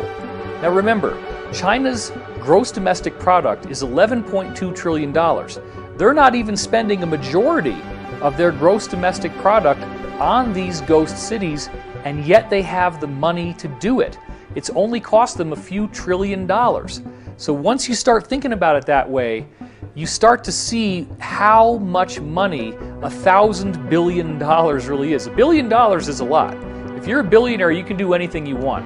$1,000 billion is a sum of money that just gets dropped out there with this word trillion, but we're not really thinking about how it literally can build an entire civilization. The articles on China's ghost cities refer to it as China's multi-billion-dollar debt, not a debt in the trillions. In fact, in 2016, one estimate that I saw showed that the total estimated debt that China has gone into to build these ghost cities is only $2.5 trillion. Now that's 50 different cities that hold 64 million people, just because they think that as they continue to have a population boom, that they need to have a place where these people can eventually go. But literally nobody is there right now. So imagine what that means when you start tossing around a figure of the too big to fail banks needing a bailout that, according to Senator Ron Paul, was $29 trillion. You're talking about over 10 times the amount of money that China needed to build 50 different ghost cities that can hold millions and millions and millions of people. So then the question is, where did all this money go? The total amount of money in the world in the 2008 year of the collapse, the gross world product, or GWP, was only $60 trillion.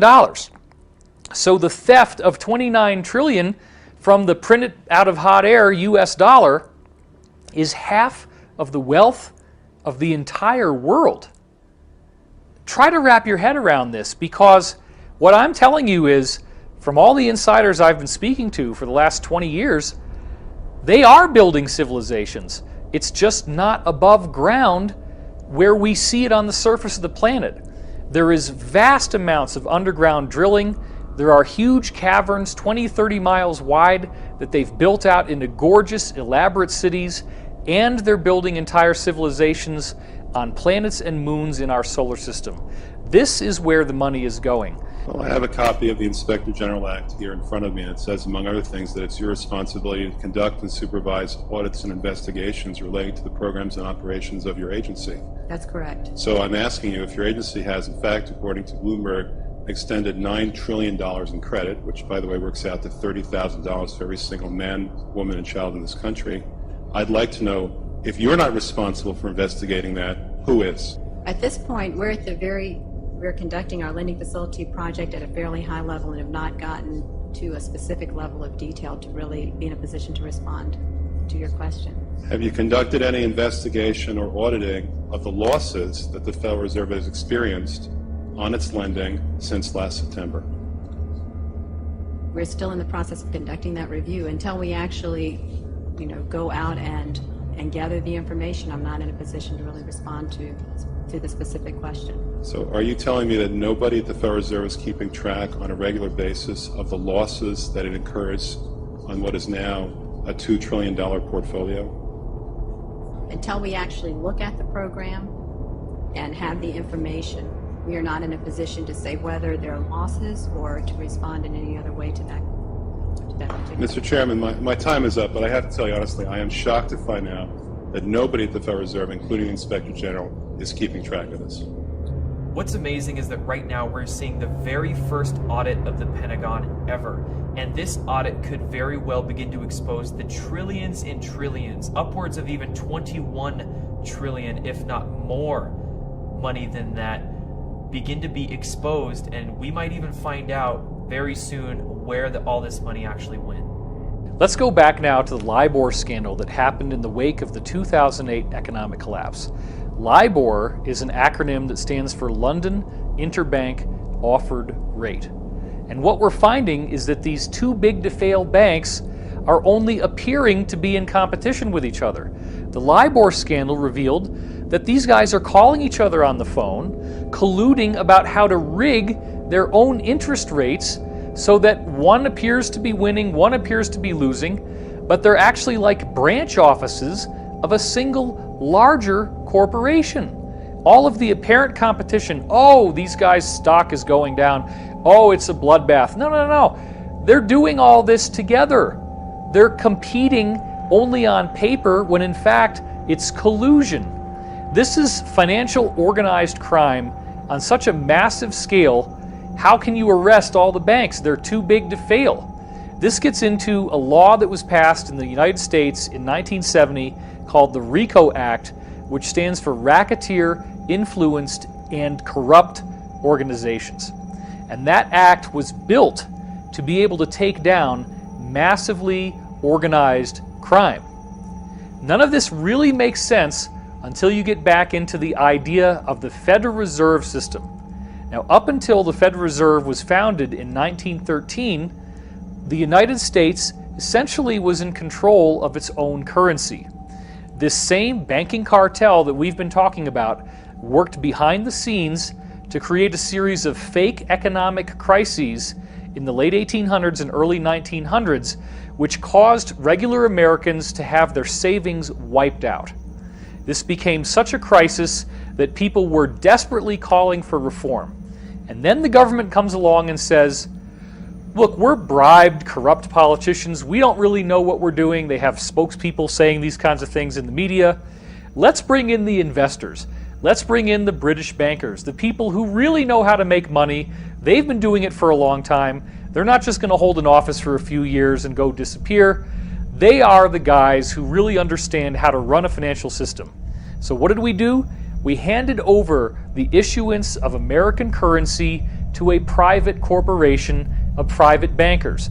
When you see Federal Reserve note on the US dollar, that means it's printed by the Federal Reserve. The Federal Reserve, since they came into power just over a century ago, has eroded the purchasing power of the US dollar by 99%. So what was really going on there? Do you think that these investors built up the equity of the United States, made us more profitable? It's exactly the opposite. We have been living in a prolonged economic depression.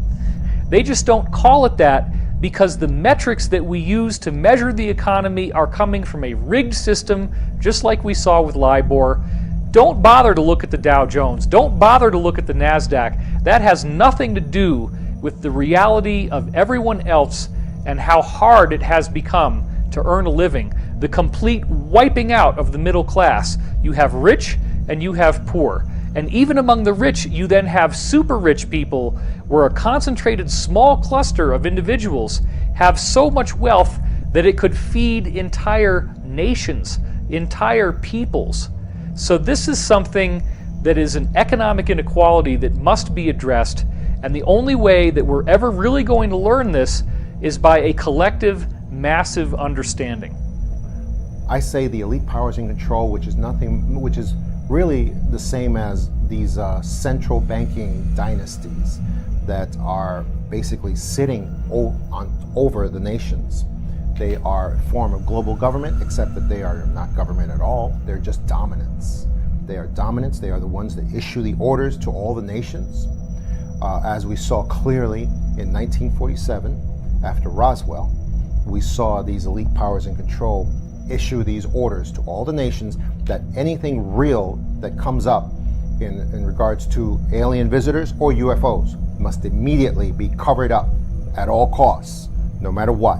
And that was the first, that was how that wall, the embargo of truth, that Berlin Wall went up originally in 1947. And that's an example of them in action over the nations. And that's the reason why disclosure and the images that conjures up in our minds is not a real thing, really, because the nations, whether you're talking about the United States or any place else, they don't have the actual agenda of aliens to reveal. They're not on the inside of that. They really aren't. Nations just follow orders. That's all they do. And that's what they're doing now, and that's what they always do. And when you see them all doing something strange or something that seems out of the ordinary, it's because they're following the orders of the elite powers in control.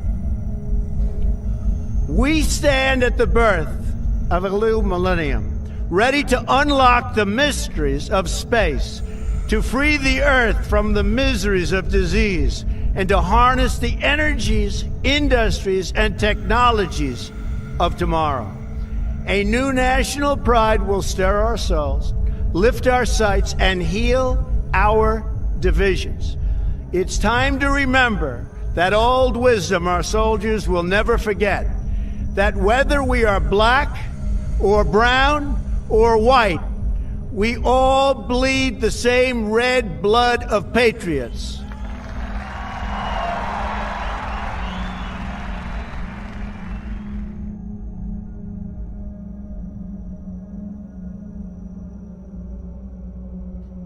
After the inauguration, the president signed a number of secret memorandums stating that he wanted the release of advanced technology, and a lot of this technology was involved in the space program, and he was very aware of it.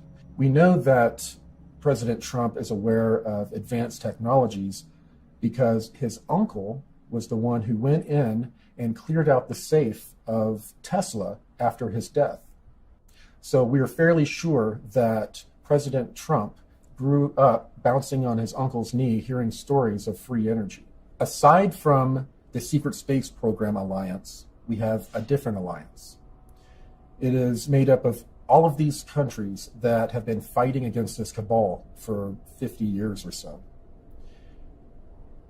It is also made up of various military groups that have broken away from the cabal, such as elements of the United States military intelligence groups have broken away and have been participating with a lot of other breakaway groups in trying to overthrow the cabal who took over the United States back in the 1960s, around 1963. This alliance, Earth Alliance, began to get more and more organized. And they got organized to a point to where some of them approached some generals and told them that they wanted to do an open coup in the United States. These generals decided they would make one last ditch attempt to get rid of the cabal legally. And that's when they approached Trump, allegedly, to run for president and allow them to legally get the country back, basically. The Alliance is an international group. It is a confederacy. There are lots of different factions, some of which agree, some of which do not agree, about the only thing that they all have in common is they want to see this satanic, pedophile, elitist cabal come down in flames. They do not want these people trying to kill off most of the planet, trying to control all of this immensely high technology. The Alliance also consists of a surprising majority now of personnel in the U.S. military and in the U.S. intelligence community. So we're going to have to deal with the fact, sooner or later, and probably sooner, that not everybody in the government is bad.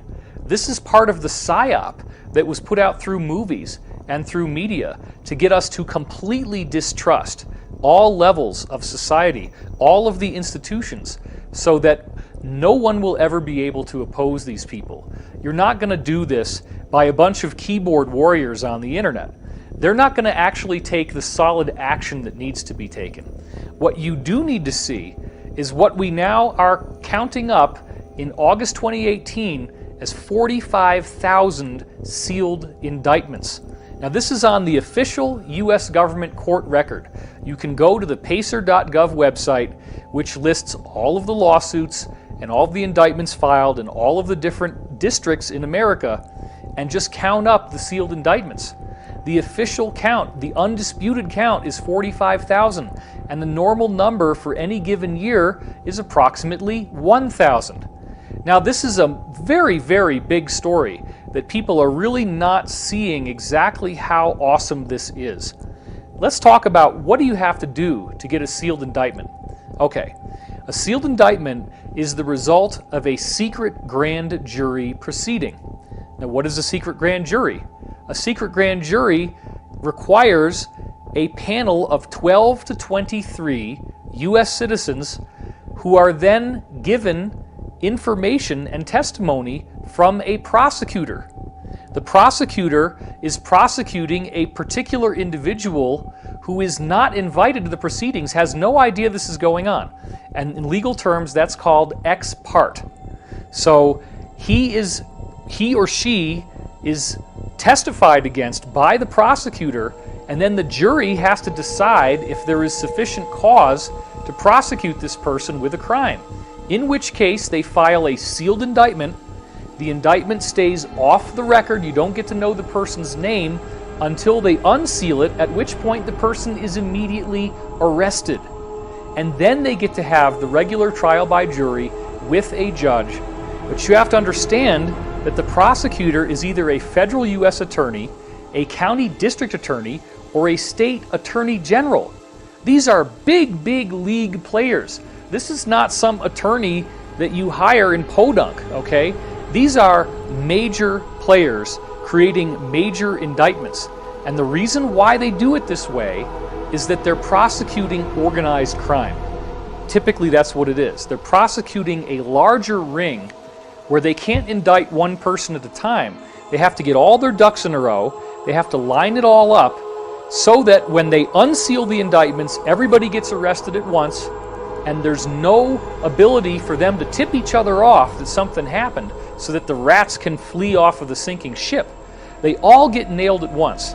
The phenomenon known as Q, or QAnon, came onto the scene at the very end of October 2017, and what essentially occurred is that a group that called themselves Q began posting on anonymous online image boards called 4chan and 8chan. And what they were posting was a lot of questions, a lot of suggestions, a lot of very interesting and intriguing data sets that essentially laid out a real-time takedown of the deep state by alliance and white hat groups behind the scenes. As the QAnon briefings recently stated, these indictments are going to be like Watergate times 1,000. We've never seen anything like this in the history of the world. Some of the most recent QAnon briefings, which our insiders have told us is coming from the Alliance, have said that there are many, many figures in the controlled mainstream media who are in these indictments as well. So Harvey Weinstein is just the beginning. And isn't it interesting that when Harvey Weinstein was finally arrested, in his hand he had the biography of Elia Kazan, who was a guy in early Hollywood history who was brought in during the McCarthy investigations and sang like a songbird and ratted out many other people in Hollywood. And Weinstein has now said he is doing the same thing, and that everybody in Hollywood was doing the same stuff that he was doing. So he was upset about why he got singled out. So once these indictments become unsealed, this will be the fulfillment of the mass arrest scenario that I have been leaking on my website since 2009. The only two indictments that we've had unsealed so far involved the cult group NXIVM, the founder of NXIVM, Keith Raniere, and one of his understudies, the actress Allison Mack. These are the only two unsealed court records so far. And their unsealed indictments actually labeled child sex trafficking on them. And NXIVM has found to be a hotbed of cult activity, of ritual abuse, and of child sex abuse even. So if these are the only two records that have been unsealed so far, and they are taking down names of this caliber with charges of this caliber, we can only imagine what the rest of these unsealed indictments are going to show us. This is nothing new. It didn't start with the QAnon briefings, has nothing to do with who's president of the United States right now.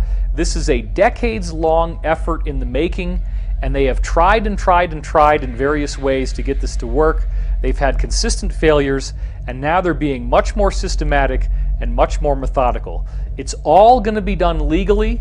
All of the indictments are totally bona fide, and it's just that once this finally happens, it will be something we have never seen before in all of American history. A true second American Revolution. One of the things I learned as an FBI agent is not that I learned to believe in conspiracies more. What I learned to know is when I am caught up in a river of deception and everybody else around me is being taken on the same current and we're all being taken in one direction, and suddenly one guy has to stick his head up and say, this isn't right. This is all wrong. We're all just being fed garbage and we're not being told the truth. Well, how is it that technology in today's age our technology has moved forward by leaps and bounds in so many areas, yet we're still driving, the entire world is still driving automobile that function essentially on the same technology that they have for 100 years. 100 years, and we're still using fossil fuels to fill up our gas tanks. How is that possible? That has not moved forward hardly one iota. I mean, they blend the stuff sometimes, but I mean, essentially, technology has been stuck for 100 years. Well, that's because that's one of the economic factors from the globalists that is so dead set against distributing real energy, which is free energy, which we know was discovered during Tesla's time. So Nikola Tesla is known, of course, for delving into free energy or zero-point energy sciences, but funny enough, near the end of Nikola Tesla's life, he was actually delving into anti-gravity research. And unfortunately, Tesla didn't have enough time nor money towards the end of his life to be able to continue his research into anti-gravity, but he passed along his knowledge to a man named Otis Carr. And funny story about that, Nikola Tesla was staying in a hotel in New York near the end of his career, and during his stay at this hotel, he befriended one of the workers that was there, and that was Otis Carr. And they courted a relationship, and Nikola Tesla actually felt comfortable enough to begin sharing some of his research with Otis Carr. Now, Otis Carr then went, after Nikola Tesla's passing, to develop this research out a little bit more so, and Otis Carr actually developed what was called the OCT-X1, I believe, and it was actually a flying saucer craft that was piloted with the consciousness of the individual, and he did, supposedly, actual experiments that were successful in navigating both space and time with this craft. So we could say Otis Carr actually was the first person to develop begin to develop a civilian-based space program. But he was essentially run out of business and was not able to continue the work he was doing because the military-industrial complex suppressed his work. But the same forces that destroyed that, I mean, at that time, supposedly it was Thomas Edison, who was a part of the global system. I mean, he was the original fossil fuels and normal electricity system, and he was just a front man to destroy Tesla and destroy his because the efforts to destroy his patents came from national government, not just Edison and his private conglomerate that had billions of dollars even at that time. And the reason for that is why? Because this effort to repress free energy was coming from the elite powers in control, the ones that sit on top of everybody and tell everybody, we got to stop this. And what we're seeing today, of course, is that free energy is like a dam that they're sprouting leaks, and it's getting ready to burst forward because it is coming. It's coming really soon because it's been out there for so long. And I think we're getting to the point where it is going to come forward, and it's going to come forward maybe from several sources at the same time because the pressure has built up so much from so many different sources. So I think we are going to get it very soon.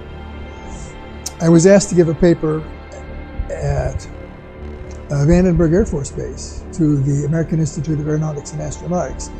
And their normal request would have been, tell us how you're trying to get new business using advanced technology. In other words, that was my job, to run 250 guys with different disciplines to try to get new business.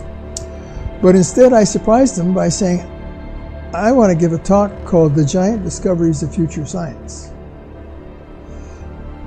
And there was a moment of silence, and okay. So I developed this talk, and in this talk, what I established was I distinguished the difference between engineering and science. Engineers being people who want to build something and make it work. They don't really care how to get there. And the scientists who want to know the, quote, truth underneath. And I made that distinction, and then I gave examples of 10 scientific facts that are essentially established the Earth evolved by gradual processes, and that there are Maxwell's equations are the right answer, and then Einstein's E equals mc squared, that was all good. And then I took these 10 greatest achievements by the 10 scientists and asked, what can we tell about these 10? And the interesting thing was that you could tell 3 things. Number 1, not a single one of them was known in the field.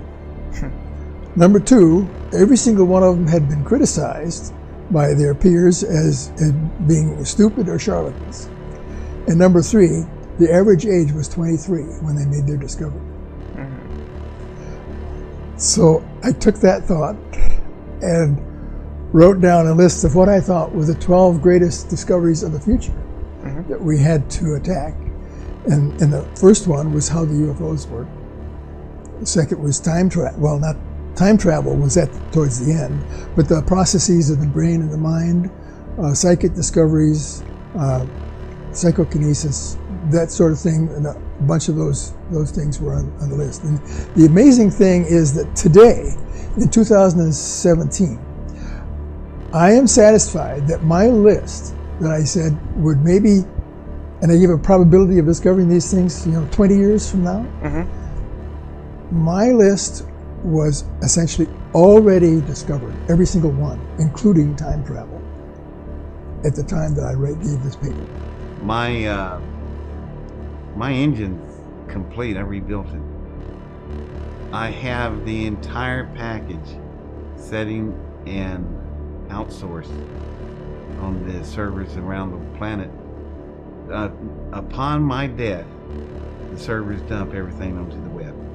And I mean everything. Blueprints, schematics, diagrams, list of materials, list of tools, list of suppliers that will help you get the tools, dimensions, 3-dimensional working models. You'll be able to any normal lab would be able to reconstruct this thing, get the same results I did. And I want that done because that will be validation of technology. But once it's built, it's not going to sit there. They're going to use it. And I expect in a year's time, once that kind of technology is dumped, they build it, they start using it, oil is reduced to a lubricant planet-wide, and that's it. That's the first step. Imagine what happens next. I don't want to be around. That's the reason it'd be a media circus, and I just not into that. So I'll just leave it behind, and y'all can play with it and do with what you want.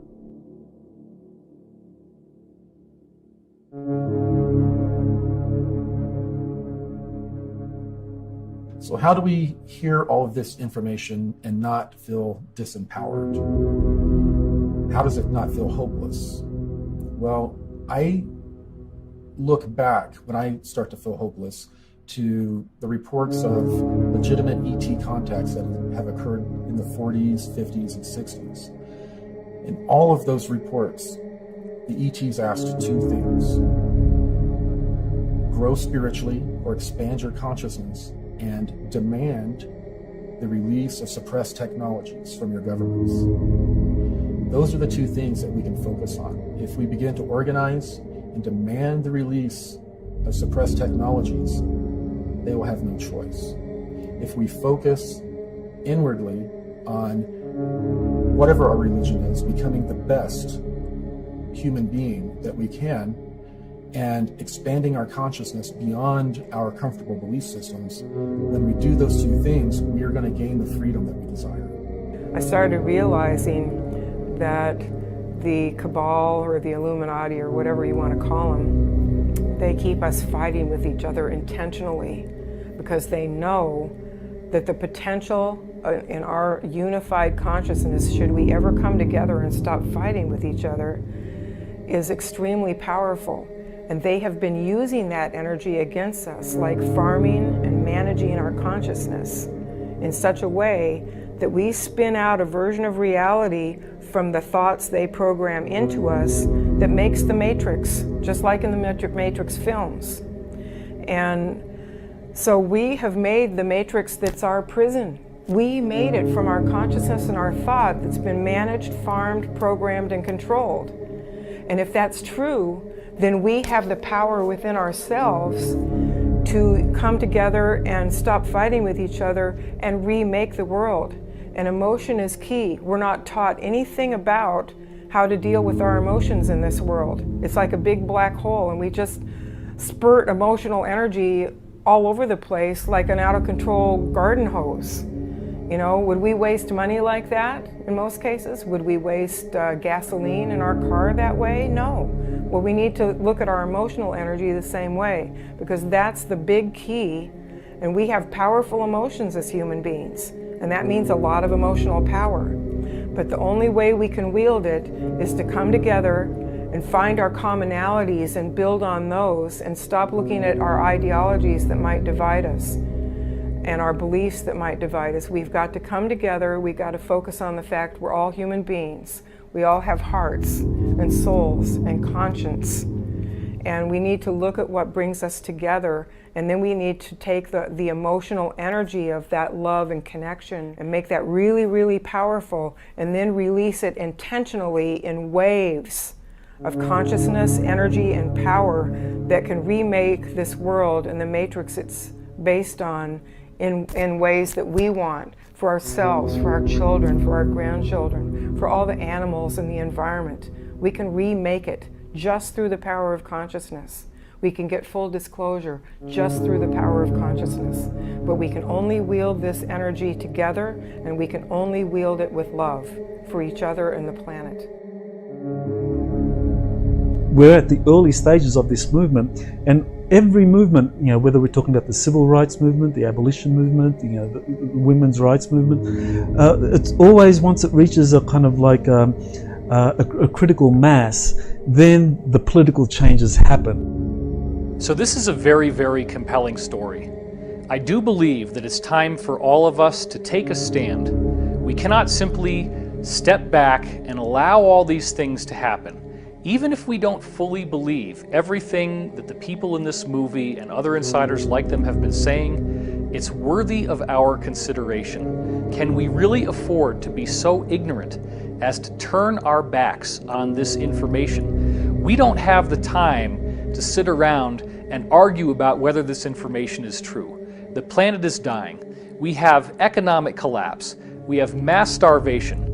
We have the largest mass extinction since the collapse of the dinosaurs. Our ecosphere is collapsing. We see the lack of water. We see ever-increasing global temperatures, and no one really is doing anything about it. The entrenched power structure stays the way it is. We're still burning fossil fuels. We're still not getting access to these amazing technologies. If we do get full disclosure, now the dam breaks. Now we're in a totally new reality, which very well could be the golden age that was promised to us in so many different ancient teachings and traditions. I do believe that in our lifetimes we will see the full disclosure of the so-called forbidden technology. We will become a truly galactic civilization, and we will do this with the cooperation of people in the military, people in the intelligence community, people who were working for the cabal and have decided to break away from all that, become insiders, and be the change that we want to see in the world. This film is an embodiment of that global movement. This film is the red pill that wakes you up to what's really going on in the world. They do not have the staff to fight us. The cabal is losing. We are on the winning side of history. We are moving forward step by step, and at some point this is all going to break open. So when we raise consciousness, when we come together as a group, when we create this initiative, when we define what we want, by having that be our state of mind, we are literally transforming this planet into the golden oasis that it was always supposed to be, and the breathtaking future that we have been hearing about from so many ancient traditions. Whether you want to call it ascension, the golden age, whatever it is, I do believe it's possible, and it is up to us to co-create this amazing reality. Power in defense of freedom is greater than power in behalf of tyranny and oppression, because power, real power, comes from our convictions, which produce uncompromising action. Every daring attempt to make a great change in existing conditions, every lofty vision of new possibilities for the human race has been labeled utopian. Like it or not, everything is changing. The result will be the most wonderful experience in the history of humanity, or the most horrible enslavement that you can imagine. We must draw our strength from the very despair in which we have been forced to live. We were born with potential. We were born with goodness and trust. We were born with ideals and dreams. We were born with greatness. We are the universe in ecstatic motion, and it does not require many words to speak the truth. The ultimate end of all revolutionary social change is to establish the sanctity of human life, the right of every human on the planet to liberty and well-being. Do not allow yourself to get lost in the fear of change. Remember, the wound is the place where the light enters you. We are here to laugh at the odds and live our lives so well that death will tremble to take us.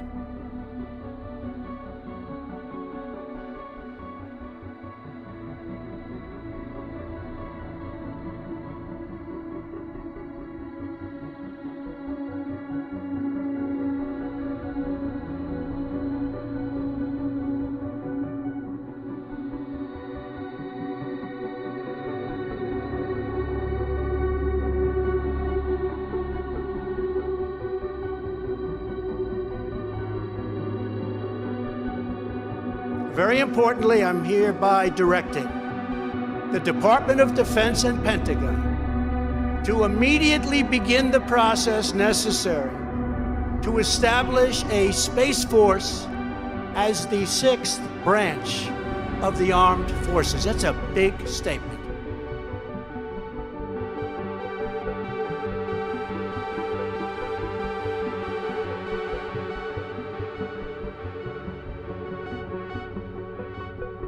If you are willing to come forward with information regarding suppressed technologies, you can do so anonymously through secretspaceprogram.com.